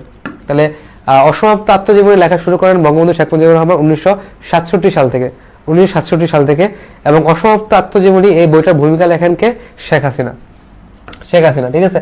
বঙ্গবন্ধু যেসব বই লেখছে না, বঙ্গবন্ধু যেসব বই ছিল তার সবগুলারই, ঠিক আছে, ম্যাক্সিমাম প্রায় সবগুলারই তোমার ভূমিকা লেখছেন হচ্ছে শেখ হাসিনা, ঠিক আছে? আমাদের প্রধানমন্ত্রী শেখ হাসিনা, ঠিক আছে? তো অসমাপ্ত আত্মজীবনী বইটার ভূমিকা লেখেন হচ্ছে শেখ হাসিনা। এবং এই অসমাপ্ত আত্মজীবনী লেখার সময় কিন্তু শেখ হাসিনা জেলে ছিলেন, তাই তিনি রাজনীতিবিদ ছিলেন এবং তিনিও তৎকালীন সময়ে জেলখানাতেই ছিলেন। আচ্ছা, আর গ্রন্থটি সম্পাদনা করেন কে? সম্পাদনা করেন হচ্ছে শামসুজ্জামান খান, ঠিক আছে? সম্পাদনার কাজ কে করেন? সম্পাদনার কাজ করেন হচ্ছে শামসুজ্জামান খান। আর ইংরেজি অনুবাদক, ঠিক আছে, এটা ইংরেজি অনুবাদ হচ্ছে প্রফেসর ফখরুল আলম। তিনি কিন্তু প্রচুর, এই প্রফেসর ফখরুল আলম তিনি কিন্তু মানে অনেক বইয়েরই তোমার ইংরেজি অনুবাদ করছে। এবং বঙ্গবন্ধু শেখ মুজিবুর রহমানের যে বইটা ছিল, সেই বইটারও কিন্তু ইংরেজি অনুবাদ করছেন হচ্ছে প্রফেসর ফখরুল আলম, ঠিক আছে? তার বঙ্গবন্ধুর যে বই, সেই বইটারও ইংরেজি অনুবাদ করছেন হচ্ছে প্রফেসর ফখরুল আলম, ঠিক আছে? আচ্ছা, এবং বঙ্গবন্ধু যে বইটা, তার প্রচ্ছদশিল্পী কে ছিল? সমর মজুমদার ছিলেন এটার প্রচ্ছদশিল্পী, ঠিক আছে? প্রচ্ছদশিল্পী ছিলেন হচ্ছে সমর মজুমদার। আচ্ছা, অসমাপ্ত আত্মজীবনী গ্রন্থে পূর্ব বাংলার রাজনীতি চিত্রায়িত হয়েছে 1954 সাল পর্যন্ত। তার মানে 1954 সালের আগে যে ঘটনাগুলো ঘটছে, 1954 সালের আগে যে ঘটনাগুলো ঘটছে, সে ঘটনাগুলো স্থান পাইছে হচ্ছে অসমাপ্ত আত্মজীবনীতে, এর পরের গুলা স্থান পায় নাই। তার মানে একটা বই অসমাপ্ত আত্মজীবনী, সেই বইটাতে বঙ্গবন্ধু কত, মানে কোন সময় পর্যন্ত তার ঘটনাবলী উল্লেখ করছে? 1954 সাল পর্যন্ত। এবং তার প্রথম প্রকাশকাল হয় জুন 2012 সাল, ঠিক আছে? 2012 সালের জুন মাসে অসমাপ্ত আত্মজীবনী প্রথম প্রকাশকাল হয়, ঠিক আছে? এবং এটা কাউকে উৎসর্গ করেন নাই, তো এটা দরকার নাই। আর এটার সময়কাল, মানে কোন সময় তিনি লিখছেন? 1966 থেকে 1969 সালে। তার মানে 1966 সাল থেকে 69 সাল পর্যন্ত এই সময়টাতে বঙ্গবন্ধু জেলখানায় ছিলেন। এবং জেলখানায় থাকা অবস্থায় তিনি বই লেখা শুরু করছেন। এবং সেই বইটাতে কত সাল পর্যন্ত ঘটনাগুলি স্থান পাইছে? 1954 সাল পর্যন্ত। তাহলে বঙ্গবন্ধুর রাজনৈতিক জীবনের 1954 সাল পর্যন্ত ঘটনাগুলি স্থান পাইছে অসমাপ্ত আত্মজীবনী এই গ্রন্থটাতে। ওকে, তাহলে বঙ্গবন্ধু তার গ্রন্থ অসমাপ্ত আত্মজীবনী লেখা শুরু করেন কত সালে? 1967 সালে। এবং বঙ্গবন্ধু প্রায় সব বইটাতে ভূমিকা লেখেন কে? ভূমিকা লেখেন হচ্ছে শেখ হাসিনা ভূমিকা লেখেন বঙ্গবন্ধুর প্রায় সবগুলা গ্রন্থেই। এবং সেখানে বঙ্গবন্ধু এই গ্রন্থটা অসমাপ্ত আত্মজীবনী ভূমিকা লেখার সময় বঙ্গবন্ধু শেখ হাসিনা তিনি কিন্তু জেলে ছিলেন, ঠিক আছে? এবং সেটা সম্পাদনা করেন কে? শামসুজ্জামান খান, এটা মনে রাখবা। ইংরেজি অনুবাদক সবাই জানো, প্রফেসর ফখরুল আলম। এবং প্রচ্ছদশিল্পী সমর মজুমদার কিন্তু অনেক বইয়ের প্রচ্ছদ শিল্পী হিসেবে কাজ করছেন। তো তার নামটা একটু পড়বা, সমর মজুমদার। তিনি অসম তত্ত্বজীবনী গ্রন্থটির প্রচ্ছদ শিল্পী ছিলেন। এবং প্রথম প্রকাশকাল কবে একটু মনে রাখো, জুন 2012 সালে। জুন 2012 সালে প্রথম প্রকাশকাল হয় এবং পূর্ব বাংলার রাজনীতি চিত্রায়িত হয়েছে 1954 সাল পর্যন্ত। তাহলে তার যে বইটা ছিল, এই বইটাতে তিনি 1954 সাল পর্যন্ত যে ঘটনাগুলো ঘটছে সে ঘটনাগুলো আলোকপাত করছেন। 1954 সাল পর্যন্ত যে ঘটনাগুলো ঘটছে সে ঘটনাগুলোর আলোকপাত করছেন তিনি। ঠিক আছে, তাহলে এই কয়েকটা জিনিস একটু পড়বা এখান থেকে। তারপর স্লাইডে আসো। আচ্ছা, সো এটা কিন্তু আমরা পড়ছি। ঠিক আছে, বঙ্গবন্ধু বিএ পাশ করেন কলকাতা বিশ্ববিদ্যালয় বা কলকাতার ইসলামিয়া কলেজ, যাই বলো না কেন কোনো সমস্যা নাই। কলকাতা বিশ্ববিদ্যালয় বা কলকাতা ইসলামিয়া কলেজ বা বিশ্ববিদ্যালয় যাই বলো না কেন, সেখান থেকে তিনি বিএ পাশ করছে। ঠিক আছে, তাহলে ইসলামিয়া কলেজ থাকলে কলেজ দিবা, বিশ্ববিদ্যালয় দুটো একসাথে কখনোই থাকবে না। হয় ইসলামিয়া কলেজ থাকবে, নাহলে কলকাতা বিশ্ববিদ্যালয় থাকবে। কলকাতা ইসলামিয়া কলেজ থাকবে বা কলকাতা বিশ্ববিদ্যালয় থাকবে, দুইটা সেম জিনিস। সেটা যখন কলকাতা ইসলামিয়া কলেজ ছিল, বর্তমানে সেটা কলকাতা বিশ্ববিদ্যালয় হয়ে গেছে আর কি, এরকম। আচ্ছা, তাহলে বঙ্গবন্ধু প্রথম কারাবাস করেন কত সালে? 1938 সালে, তোমাদেরকে বলছি একটু আগে। এবং তিনি ব্রিটিশ আমলে কারাভোগ করেন কতদিন? ব্রিটিশ আমলে কারাভোগ করেন হচ্ছে 7 দিন। ব্রিটিশ আমলে কারাভোগ করেন 7 দিন। আর বাকি 4675 দিন তিনি পাকিস্তান আমলে কারাভোগ করেন। তার মোট কারাভোগ হচ্ছে 4682 দিন। ঠিক আছে, আচ্ছা, তাহলে 7 দিন বঙ্গবন্ধুর জন্য ফরিদপুর জেলা, তোমাকে আগেই বলছি ফরিদপুর জেলায় তিনি জন্মগ্রহণ করেন। এবং টুঙ্গিপাড়া, এই যে দেখো প্রথমে আমি তোমাকে এটা বলে দিছি, ঠিক আছে, পড়ানোর সময়, সেটা বাইগা নদীর তীরে। বাইগা নদীটা কোন নদীর শাখা নদী? বাইগা নদীটা হচ্ছে আমাদের মধুমতি নদীর শাখা নদী, মধুমতি নদীর শাখা নদী। আচ্ছা, এটা লাগবে না। কে শেখ বংশে গোড়াপত্তন করে, এটা দরকার নাই, এটা পড়ার দরকার নাই। তারপরে দেখো, এটা তোমাকে পড়তে হবে যে বঙ্গবন্ধু শেখ মুজিবুর রহমানের পিতা পেশায় কি ছিলেন? সেরেস্তাদার। সেরেস্তাদার মানে কি? সেরেস্তাদার মানে কি? সেরেস্তাদার মানে হচ্ছে অফিসের বড় কেরানি। মানে হচ্ছে একটা অফিসে হিসাব নিকাশ করার জন্য অনেকজন ব্যক্তি থাকে, এর ভিতরে যে সব থেকে বড়, মানে তোমার বলতে পারো এটা হিসাব কর্মকর্তা, হিসাব রক্ষণ কর্মকর্তা, এটা হচ্ছে সেরেস্তাদার। ঠিক আছে, যে কোনো একটা অফিসে সরকারি দপ্তরে যে সবকিছু হিসাব রাখে তাকে বলা হয় সেরেস্তাদার বা হচ্ছে অফিসের বড় কেরানি, সেরেস্তাদার বা হচ্ছে অফিসের বড় হিসাব রক্ষণ কর্মকর্তা বলতে পারো। ঠিক আছে, তাহলে তিনি পেশায় ছিলেন হচ্ছে সেরেস্তাদার। তাহলে বঙ্গবন্ধু শেখ মুজিবুর রহমান যে পিতা, ঠিক আছে, তিনি পেশায় ছিলেন হচ্ছে একজন সেরেস্তাদার। ঠিক আছে, সেরেস্তাদার। ঠিক আছে, আচ্ছা, তাহলে এই পর্যন্ত পড়লে হবে। আর বঙ্গবন্ধু শেখ মুজিবুর রহমানের জন্ম 1920 সালে এবং হচ্ছে শেখ ফজিলাতুন্নেসা মুজিব, তার জন্ম হচ্ছে 1930 সালে। তিনি 10 বছরের ছোট ছিলেন। ঠিক আছে, 10 বছরের ছোট ছিলেন। সো এরপরে এটা পড়ার দরকার নাই, দুটো না পড়লেও সমস্যা নাই, বাট আগেগুলো তোমাকে পড়তে হবে। তাহলে বঙ্গবন্ধু প্রথম কারাবাস করেন কত সালে? 1938 সালে, এটা তোমাকে মনে রাখতে হবে। ঠিক আছে, বঙ্গবন্ধু বিএ পাশ করেন কলকাতার ইসলামিয়া কলেজ থেকে বা কলকাতা বিশ্ববিদ্যালয় থেকে, এটা তোমাকে মনে রাখতে হবে। বিএ পাশ করেন কোন বিষয়ের উপর? এটা তোমাকে মনে রাখতে হবে। সেটা হচ্ছে ইতিহাস এবং হচ্ছে আমরা পড়লাম ইতিহাস এবং হচ্ছে কোনটা? এবং হচ্ছে রাষ্ট্রবিজ্ঞান। ঠিক আছে, ইতিহাস এবং হচ্ছে রাষ্ট্রবিজ্ঞান। তারপর হচ্ছে বঙ্গবন্ধুর প্রথম কারাবাসের স্থায়িত্বকাল কত দিন? 7 দিন। কারণ তিনি 1938 সাল, তখন চলছিল ব্রিটিশ আমল। ঠিক আছে, মোট কারাভোগ 4682 দিন, তার ভিতরে 7 দিন তিনি ব্রিটিশ আমলে কারাভোগ করেন। ঠিক আছে, আচ্ছা, তারপর হচ্ছে বঙ্গবন্ধুর জন্ম কোথায়? বঙ্গবন্ধুর জন্ম হচ্ছে ফরিদপুর জেলায়, আমরা পড়ছি। তাই এই যে টুঙ্গিপাড়া, এটা কোন নদীর তীরে? এটা হচ্ছে বাইগা নদীর তীরে। বাইগা নদীর তীরে। এবং বঙ্গবন্ধু শেখ মুজিবুর রহমানের পিতা শেখ লুৎফর রহমান, মাতার নাম হচ্ছে সায়রা খাতুন। শেখ লুৎফর রহমান ছিলেন পেশায় ছিলেন সেরেস্তাদার বা হচ্ছে অফিসের বড় কর্মকর্তা, বা কর্মকর্তা মানে হচ্ছে কেরানি বা হচ্ছে বলতে পারো হিসাব রক্ষণ কর্মকর্তা। তিনি হিসাব রাখতেন যে কোনোটা অফিসে। আচ্ছা, তাহলে বঙ্গবন্ধুর স্ত্রীর নাম হচ্ছে রেনু। এখান থেকে কি কি জিনিস পড়বা আমি জাস্ট ওগুলাই দিচ্ছি, এর বাইরে কিছু পড়ার দরকার নাই। ঠিক আছে, জাস্ট এই লাইনগুলাই পড়বা যে বঙ্গবন্ধুর স্ত্রীর ডাকনাম কি? ডাকনাম হচ্ছে রেনু। ঠিক আছে, বঙ্গবন্ধুর স্ত্রীর ডাকনাম হচ্ছে রেনু। আর শেখ মুজিবুর রহমান বেরি রোগে আক্রান্ত হন। বেরি রোগ, এটা কি? দেখো, বেরি রোগটা হয় হচ্ছে ভিটামিন B1 বা হচ্ছে থায়ামিনের অভাবে। ভিটামিন B1, আমরা ভিটামিন বি কমপ্লেক্স বলি না, ভিটামিন বি কমপ্লেক্স বলি। এর ভিতরে একটা হচ্ছে ভিটামিন B1। বি কমপ্লেক্সে অনেকগুলা ভিটামিন আছে। ঠিক আছে, B1, তারপর হচ্ছে B9, B10, তারপর হচ্ছে B2, B3, এরকম অনেকগুলো আছে। তার ভিতরে B1 যেটা হচ্ছে থায়ামিন, B1 কে বলা হয় থায়ামিন। তারপরে B2, এটাকে বলা হয় রিবোফ্লাভিন। ঠিক আছে, থায়ামিন, রিবোফ্লাভিন, নায়াসিন, এরকম অনেকগুলো আছে। ওগুলো এখন তোমাদের জানার দরকার নেই, সেগুলো আমরা মেডিকেল কলেজে গিয়ে তোমরা হচ্ছে জানবা সেটা। ঠিক আছে, বাট ভিটামিন B1 যেটা আছে সেটার নাম হচ্ছে থায়ামিন।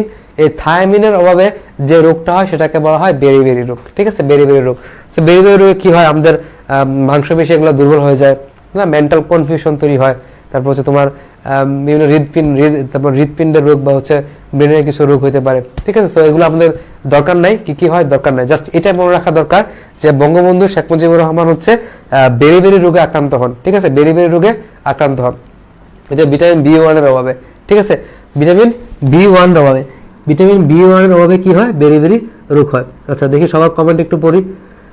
এ পর্যন্ত ক্লিয়ার কিনা আমাকে একটু বলো তো, এ পর্যন্ত বুঝছো কিনা যে বঙ্গবন্ধু শেখ মুজিব কোন রোগে আক্রান্ত ছিলেন, বেরি রোগে, ঠিক আছে, বেরি রোগে আক্রান্ত ছিলেন, এ পর্যন্ত ক্লিয়ার কিনা, কোনো কনফিউশন আছে কিনা এ পর্যন্ত আমাকে একটু বলো। হ্যাঁ হ্যাঁ বেরি রোগে আক্রান্ত, দেখি সবার কমেন্ট একটু পড়ি, এ পর্যন্ত ক্লিয়ার কিনা।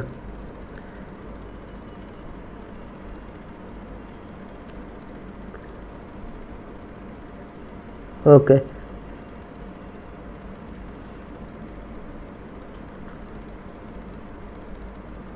হ্যাঁ ওকে ওকে প্রচ্ছদ শিল্পী মানে কি? প্রচ্ছদ শিল্পী মানে হচ্ছে যে মানে তোমার বইটা ডিজাইন করেন, ঠিক আছে, বইটা ডিজাইন করেন তিনি হচ্ছেন প্রচ্ছদ শিল্পী আর কি, বইয়ের যে ডিজাইন করেন তিনি হচ্ছেন প্রচ্ছদ শিল্পী। হ্যাঁ প্রয়াসের PDF আর 19 জিকে বইটা ভালো, আমি দেখছিলাম, সেটা পড়লেও মোটামুটি হবে, সমস্যা নেই। যাদের নামাজ পড়বে তারা পড়ে আসো, আমি তারপর তারা হচ্ছে একটু রেকর্ড দেখে নিও বাকি ক্লাসটা। আচ্ছা সো এগুলো নিয়ে কমেন্ট করার দরকার নাই, ঠিক আছে, যত আমি তো ওটা পড়াই না, যা পড়াইছি এটা পড়ো, হ্যাঁ আমি যা যা পড়াচ্ছি এই জিনিসটাই পড়ো। হ্যাঁ অনেক বইতে 1955 পর্যন্ত দেওয়া আছে, তো এখানে কন্ট্রোভার্সি আছে যে 1954 নাকি 1955, দুইটা কখনোই একসাথে অপশন থাকবে না। এটা 1954 বা 1955, এটা মোস্ট অ্যাপ্রোপ্রিয়েটলি হচ্ছে 1955, ঠিক আছে, আমরা বলি ক্লিয়ারলি, বা কিছু কিছু বইতে 1954 দেওয়া, দুইটা কখনোই অপশনে থাকবে না। অপশনে থাকলে তুমি বলবা যে 1955 সাল পর্যন্ত ঘটনা স্থান পাইছে, ঠিক আছে, দুইটা থাকলে 1955 দিবা। তাহলে অনেক বইতে 54 দেওয়া আছে, অনেক বইতে 55 দেওয়া আছে, বাট এখানে দুইটাই আসলে খাটে, বাট তুমি এটা 1955 দিবা, যে দুইটা অপশন থাকে তাহলে 1955 দিবা, ঠিক আছে, দুইটা অপশন থাকলে 1955 দিবা, 1955।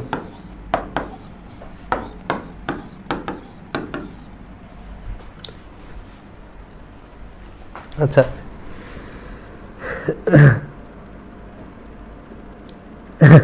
আচ্ছা হ্যাঁ শিফা বুঝে, হ্যাঁ জিকে ক্লাসে বায়োলজি পড়াচ্ছি, ওকে সমস্যা নেই, চলো সামনে আগে। তারপর বঙ্গবন্ধু আরেকটা রোগে আক্রান্ত ছিলেন, সেটা হচ্ছে গ্লুকোমা, ঠিক আছে, গ্লুকোমা রোগ এটা একটা চোখের রোগ, ঠিক আছে, গ্লুকোমা এটা একটা চোখের রোগ, ঠিক আছে। তাহলে সেই গ্লুকোমা রোগেও কিন্তু বঙ্গবন্ধু শেখ মুজিবুর রহমান আক্রান্ত হন, ঠিক আছে। আর তার বেরি রোগে আক্রান্ত হন 7ম শ্রেণীতে পড়াকালীন সময়, তিনি যখন ক্লাস 7 এর বাচ্চা ছিলেন, স্টুডেন্ট ছিলেন, ছাত্র ছিলেন, তখন তিনি বেরি রোগে আক্রান্ত হন, ঠিক আছে, বেরি রোগে আক্রান্ত হন, ঠিক আছে।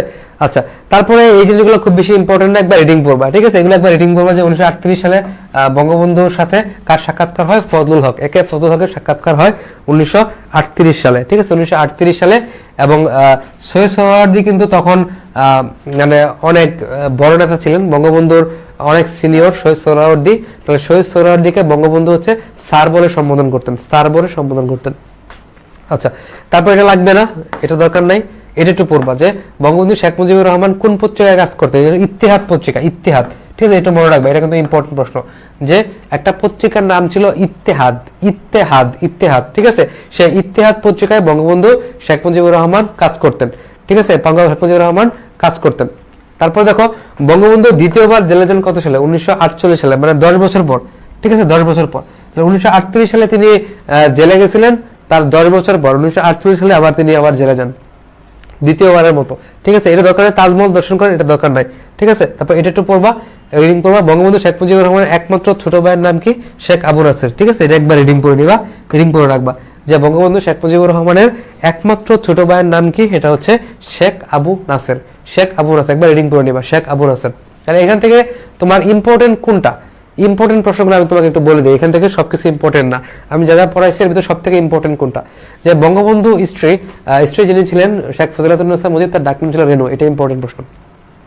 বঙ্গবন্ধুর ডাকনাম ছিল খোকা, এলাকার মানুষ ডাকতো তাকে মিয়া ভাই নামে, এটা ইম্পর্টেন্ট প্রশ্ন। তোমরা ডাক্তার হবা, তাহলে বঙ্গবন্ধু শেখ মুজিবুর রহমান কোন রোগে আক্রান্ত ছিলেন, এটা ইম্পর্টেন্ট প্রশ্ন। তিনি আক্রান্ত ছিলেন হচ্ছে বেরি বেরিবেরি যেটা হচ্ছে ভিটামিন B1 এর অভাবে হয়, থায়ামিনের অভাবে হয়, বেরিবেরি, অথবা হচ্ছে গ্লুকোমা, চোখের একটা রোগ গ্লুকোমা, এই দুইটা রোগে আক্রান্ত ছিলেন, বেরিবেরি রোগে এবং হচ্ছে গ্লুকোমা রোগে। এটা ইম্পর্টেন্ট প্রশ্ন, এটা পরীক্ষাতে আসতে পারে। এবং শেখ মুজিবুর রহমান বেরিবেরি রোগে আক্রান্ত হন কখন? সপ্তম শ্রেণীতে পড়াকালীন সময়। তাহলে বঙ্গবন্ধু শেখ মুজিবুর রহমান বেরিবেরি রোগে আক্রান্ত হন কখন? সপ্তম শ্রেণীতে পড়াকালীন সময়, এটা আসবে। তারপর হচ্ছে বঙ্গবন্ধু শেখ মুজিবুর রহমান কোন পত্রিকায় কাজ করতেন, এটা পরীক্ষার জন্য ইম্পর্টেন্ট। বঙ্গবন্ধু শেখ মুজিবুর রহমান ইত্তেহাদ পত্রিকায় কাজ করতেন, একটা পত্রিকায় কাজ করতেন, সেটার নাম হচ্ছে ইত্তেহাদ। ইত্তেহাদ। তাহলে বঙ্গবন্ধু শেখ মুজিবুর রহমান কোন পত্রিকায় কাজ করতেন? ইত্তেহাদ পত্রিকায় কাজ করতেন, ইত্তেহাদ পত্রিকায় কাজ করতেন, এটা মনে রাখবা, ঠিক আছে। এবং তারপর মনে রাখবা এটা যে বঙ্গবন্ধু শেখ মুজিবুর রহমান দ্বিতীয়বার জেলে যান কবে? 1948 সালে তিনি দ্বিতীয়বার জেলে যান, 38 সালে প্রথমবার, 48 সালে দ্বিতীয়বার জেলে যান, ঠিক আছে। এবং বঙ্গবন্ধু শেখ মুজিবুর রহমানের একমাত্র ছোট ভাইয়ের নাম কি? তার নাম হচ্ছে শেখ আবু নাসের। একমাত্র ছোট ভাইয়ের নাম হচ্ছে শেখ আবু নাসের, শেখ আবু নাসের। তাহলে এটাগুলো মোটামুটি এখান থেকে। তাহলে এটা খুবই ইম্পর্টেন্ট যে দুইটা রোগে আক্রান্ত হয়েছে, বেরিবেরি এবং হচ্ছে গ্লুকোমা। আচ্ছা, বেরিবেরি এবং হচ্ছে গ্লুকোমা। আচ্ছা, তারপরে দেখো এখানে এটা লাগবে না, সাপ্তাহিক মিল্লাত পত্রিকা কারা কারা উপস্থাপন, এটা আমাদের দরকার নাই, ঠিক আছে, এটা আমাদের পড়তে হবে না, এগুলো আমাদের দরকার নাই, সব পড়ার দরকার নাই। আচ্ছা দেখো, অসমাপ্ত আত্মজীবনী গ্রন্থে উল্লেখ আছে যে শেখ মুজিবুর রহমান শহীদ সোহরাওয়ার্দীর সাহচর্যে ছিলেন প্রায় 12 বছর। এটা আমাকে একটু পড়তে হবে যে শহীদ সোহরাওয়ার্দী কিন্তু ওই টাইমটাতে বঙ্গবন্ধুর অনেক সিনিয়র ছিলেন, তিনি অনেক প্রবীণ রাজনীতিবিদ ছিলেন। তার সাহচর্য থেকে, তার সাথে থেকে 12 বছর তার সাথে থেকে বঙ্গবন্ধু শেখ মুজিবুর রহমান রাজনীতি শিখেন, ঠিক আছে। তাহলে শেখ মুজিব শহীদ সোহরাওয়ার্দীর সাহচর্যে ছিলেন প্রায় 12 বছর, সেখান থেকে তিনি রাজনীতি শিখেন, ঠিক আছে, রাজনীতি শিখেন। এবং একটা উক্তি আছে, এটা পড়ার দরকার নাই, ঠিক আছে, এই উক্তি পড়ার দরকার নাই, যেগুলো দরকার নাই এগুলো আমি কেটে দিচ্ছি। অনেক বইতে এই ইনফরমেশনগুলো আছে, সো তোমাদের মনে হতে পারে যে ভাই এগুলোকে পড়তে হবে, এই জন্য এগুলো উঠাইছি, তোমাকে দেখাইতে পারি যে কোন জিনিসগুলো ইম্পর্টেন্ট, কোনগুলো ইম্পর্টেন্ট না, এগুলো পরীক্ষা কখনো আসবে না, সো এই জন্য হচ্ছে আমরা এগুলো কেটে দিচ্ছি, ঠিক আছে, এগুলো ইম্পর্টেন্ট না। আচ্ছা, তাহলে বঙ্গবন্ধু শেখ মুজিবুর রহমান তৃতীয়বারের মতো জেলে যান কেন? দেখো, প্রথমবারের মতো জেলে যান কেন তোমাদেরকে বলছি যে তার সহপাঠীকে কেউ যেন মারতেছিল, সেখানে ঝামেলা হয়, এজন্য তিনি প্রথমবার জেলে যান। আর তৃতীয়বার জেলে যান কেন? তার কারণ ছিল ঢাকা বিশ্ববিদ্যালয়ের কর্মচারী আন্দোলনের সম্পৃক্ততা। যে ঢাকা বিশ্ববিদ্যালয়ের চতুর্থ শ্রেণীর যে কর্মচারীগুলো ছিল, চতুর্থ শ্রেণীর কর্মচারী যারা ছিল, তাদের আন্দোলনে বঙ্গবন্ধু শেখ মুজিবুর রহমান একাত্মতা ঘোষণা করেন, ঠিক আছে, একাত্মতা ঘোষণা করেন। এজন্য বঙ্গবন্ধু শেখ মুজিবুর রহমান তৃতীয়বারের মতো জেলে যান। তাহলে বঙ্গবন্ধু শেখ মুজিবুর রহমান তৃতীয়বারের মতো জেলে কেন যান? কারণ তিনি ঢাকা বিশ্ববিদ্যালয়ের কর্মচারী আন্দোলনের সাথে কি ছিলেন? সম্পৃক্ত ছিলেন, কর্মচারী আন্দোলনের সাথে কি ছিলেন? সম্পৃক্ত ছিলেন। আচ্ছা আচ্ছা,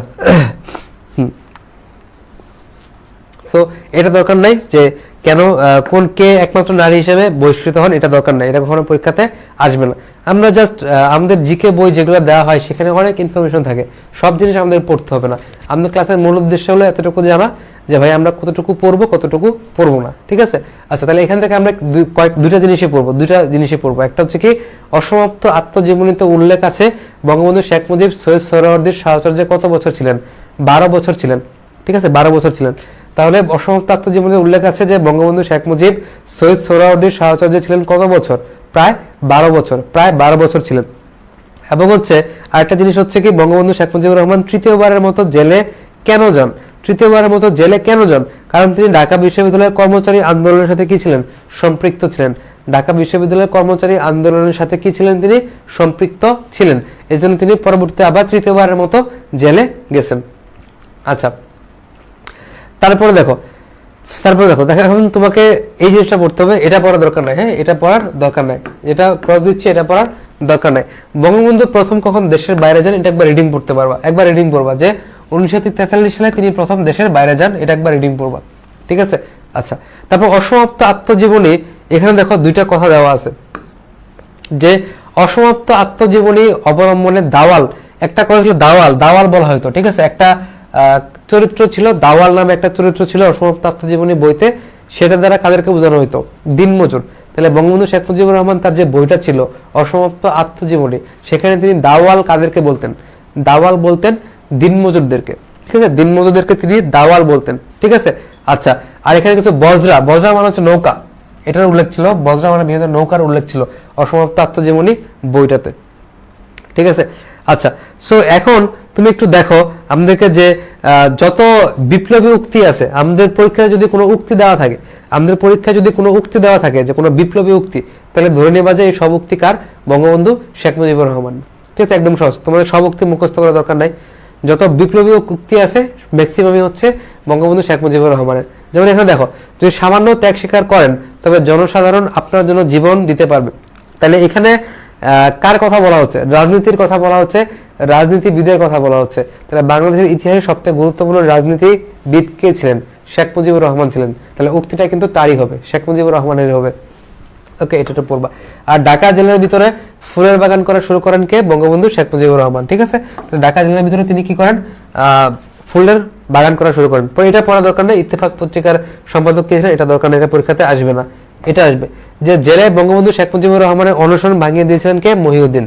ঠিক আছে, ওই যে ভাষা আন্দোলনের সময় যখন ভাষা আন্দোলন হচ্ছিল তখন বঙ্গবন্ধু শেখ মুজিবুর রহমান কিন্তু ফরিদপুর জেলে ছিলেন। ঠিক আছে, ফরিদপুর জেলে ছিলেন ভাষা আন্দোলনের সময়। তখন যখন এই যে ছাত্রদেরকে মারা হয় তখন বঙ্গবন্ধু শেখ মুজিবুর রহমান অনশন শুরু করেন। ঠিক আছে, অনশন শুরু করেন। সেই অনশনটাকে ভাঙানকে মহিউদ্দিন নামে একজন ব্যক্তি ছিলেন, তিনি বঙ্গবন্ধুর অনশনটা ভাঙান। এটা একটু মনে রাখবা। ঠিক আছে, অনশনটা ভাঙানকে মহিউদ্দিন। ঠিক আছে, মহিউদ্দিন নামে একজন ব্যক্তি ছিলেন, তিনি বঙ্গবন্ধুর এই অনশন ভাঙান। ঠিক আছে, বঙ্গবন্ধুর এই অনশন ভাঙান। ঠিক আছে, তাহলে তুমি এখান থেকে কি কি জিনিস পড়বা? যে বঙ্গবন্ধু প্রথম কখন দেশের বাইরে যান, এটা একটু পড়বা। বঙ্গবন্ধু প্রথম কখন দেশের বাইরে যান? 1943 সালে। 1943 সালে। ঠিক আছে, এবং অসমাপ্ত আত্মজীবনী অবলম্বনের দাওয়াল বলা হয়তো কাদেরকে? দাওয়াল বলা হয়তো কাদেরকে? দাওয়াল বলা হতো দিনমজুরদেরকে। দিনমজুরদেরকে কি বলা হতো? দাওয়াল বলা হতো। আর বদরা মানে কি? বদরা হচ্ছে বিশেষ ধরনের নৌকা। ঠিক আছে, বদরা হচ্ছে বিশেষ ধরনের নৌকা। বদরা হচ্ছে কি? বিশেষ ধরনের নৌকা। যদি সামান্য ত্যাগ স্বীকার করেন তবে জনসাধারণ আপনার জন্য জীবন দিতে পারবে। উক্তিটা কার? উক্তিটা হচ্ছে বঙ্গবন্ধু শেখ মুজিবুর রহমানের। বঙ্গবন্ধু শেখ মুজিবুর রহমানের। ঠিক আছে, তারপর ঢাকা জেলার ভিতরে ফুলের বাগান করেন কে? এটা পরীক্ষাতে আসবে, বঙ্গবন্ধু শেখ মুজিবুর রহমান। ঠিক আছে, আর বঙ্গবন্ধু শেখ মুজিবুর রহমান অনশন ভাঙিয়ে দিয়েছিলেন কে? মহিউদ্দিন আহমেদ। মহিউদ্দিন আহমেদ তিনি বঙ্গবন্ধু শেখ মুজিবুর রহমানের অনশন ভাঙিয়ে দিয়েছিলেন জেলের ভিতরে। আচ্ছা, তারপর দেখো এই যে সেম জিনিস,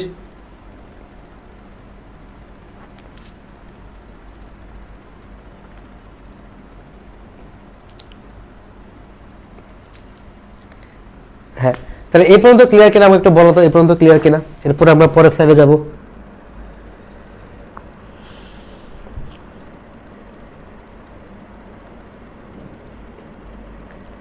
এই পর্যন্ত ক্লিয়ার কিনা একটু বলো। আমরা কতক্ষণ ক্লাস নিছি? 1 ঘন্টা 42 মিনিট। হ্যাঁ, সবাই আর পারতেছো না তাই না? আচ্ছা, ওকে, ঠিক আছে, প্রথম দিন ক্লাস তো, তাহলে যদি তোমরা না পারো আর পড়াবো না। ঠিক আছে, আর পড়াবো না। ওকে, ঠিক আছে, তাহলে এবার হচ্ছে আমরা একটু কিছু প্রশ্ন জিজ্ঞেস করি তোমাদেরকে। হ্যাঁ, তাহলে তারপর আমি ছেড়ে দিই। আমি যা যা পড়ালাম এখান থেকে কিছু প্রশ্ন জিজ্ঞেস করি, দেখি তোমরা কতটুকু পারো। হ্যাঁ, কালকে শেষ করে দিব। কালকে হচ্ছে আমরা বঙ্গবন্ধু শেখ মুজিবুর রহমানের যে পরে শেষ করে দিব। ওকে, ঠিক আছে, তাহলে কিছু প্রশ্ন জিজ্ঞেস করি, একটু বলো দেখি আমাকে, একটু কয়েকটা প্রশ্ন জিজ্ঞেস করি। আচ্ছা, বলো আমাকে যে বঙ্গবন্ধু শেখ মুজিবুর রহমানের ডাকনাম কি ছিল? দেখি সবাই একটু বলো যে বঙ্গবন্ধু শেখ মুজিবুর রহমানের ডাকনাম কি ছিল? কালকে ক্লাস দিলে মুক্তিযুদ্ধ বঙ্গবন্ধু শেখ মুজিবুর রহমান শেষ হয়ে যাবে। আচ্ছা, হ্যাঁ, খোকা। ধ্রুবদাস বলছে খোকা। আচ্ছা, হ্যাঁ, খোকা, ঠিক আছে। দেখো পিডিএফটা থেকে সব থেকে ভালো হবে তোমরা যদি জিকে লেকচার নোটটা পড়ো, যেটা আমরা হাতে লেখা যেটা নোট দিছি আমাদের গ্রুপটাতে, টেলিগ্রাম গ্রুপটাতে, সেটা যদি পড়ো তাহলে কিন্তু হয়ে যাবে। সেখানে কিন্তু আমি যা যা পড়াইছি, গত বছর যা যা পড়াইছি সুন্দর করে লেখা আছে।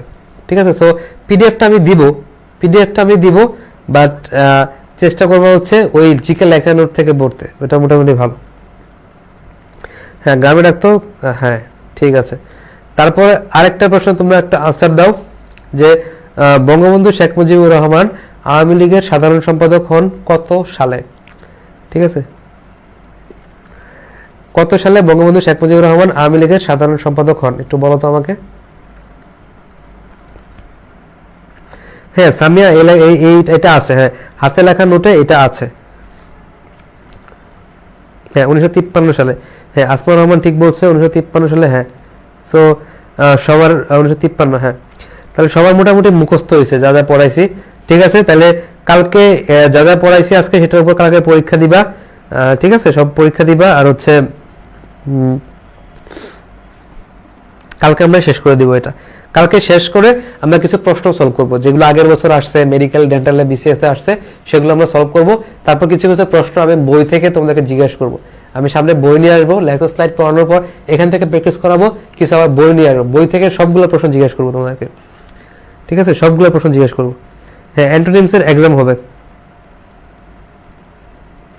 ওকে, ঠিক আছে। তোমাদের পরীক্ষা আছে, ক্লাস করতে চাচ্ছ না, সো থাকুক আজকে, কালকে বাকিটুকু শেষ করবো। ওকে, ঠিক আছে, তাহলে সবাই ভালো থাকো, দেখা হবে কালকে, ঠিক আছে? আচ্ছা, ওকে, আল্লাহ হাফেজ।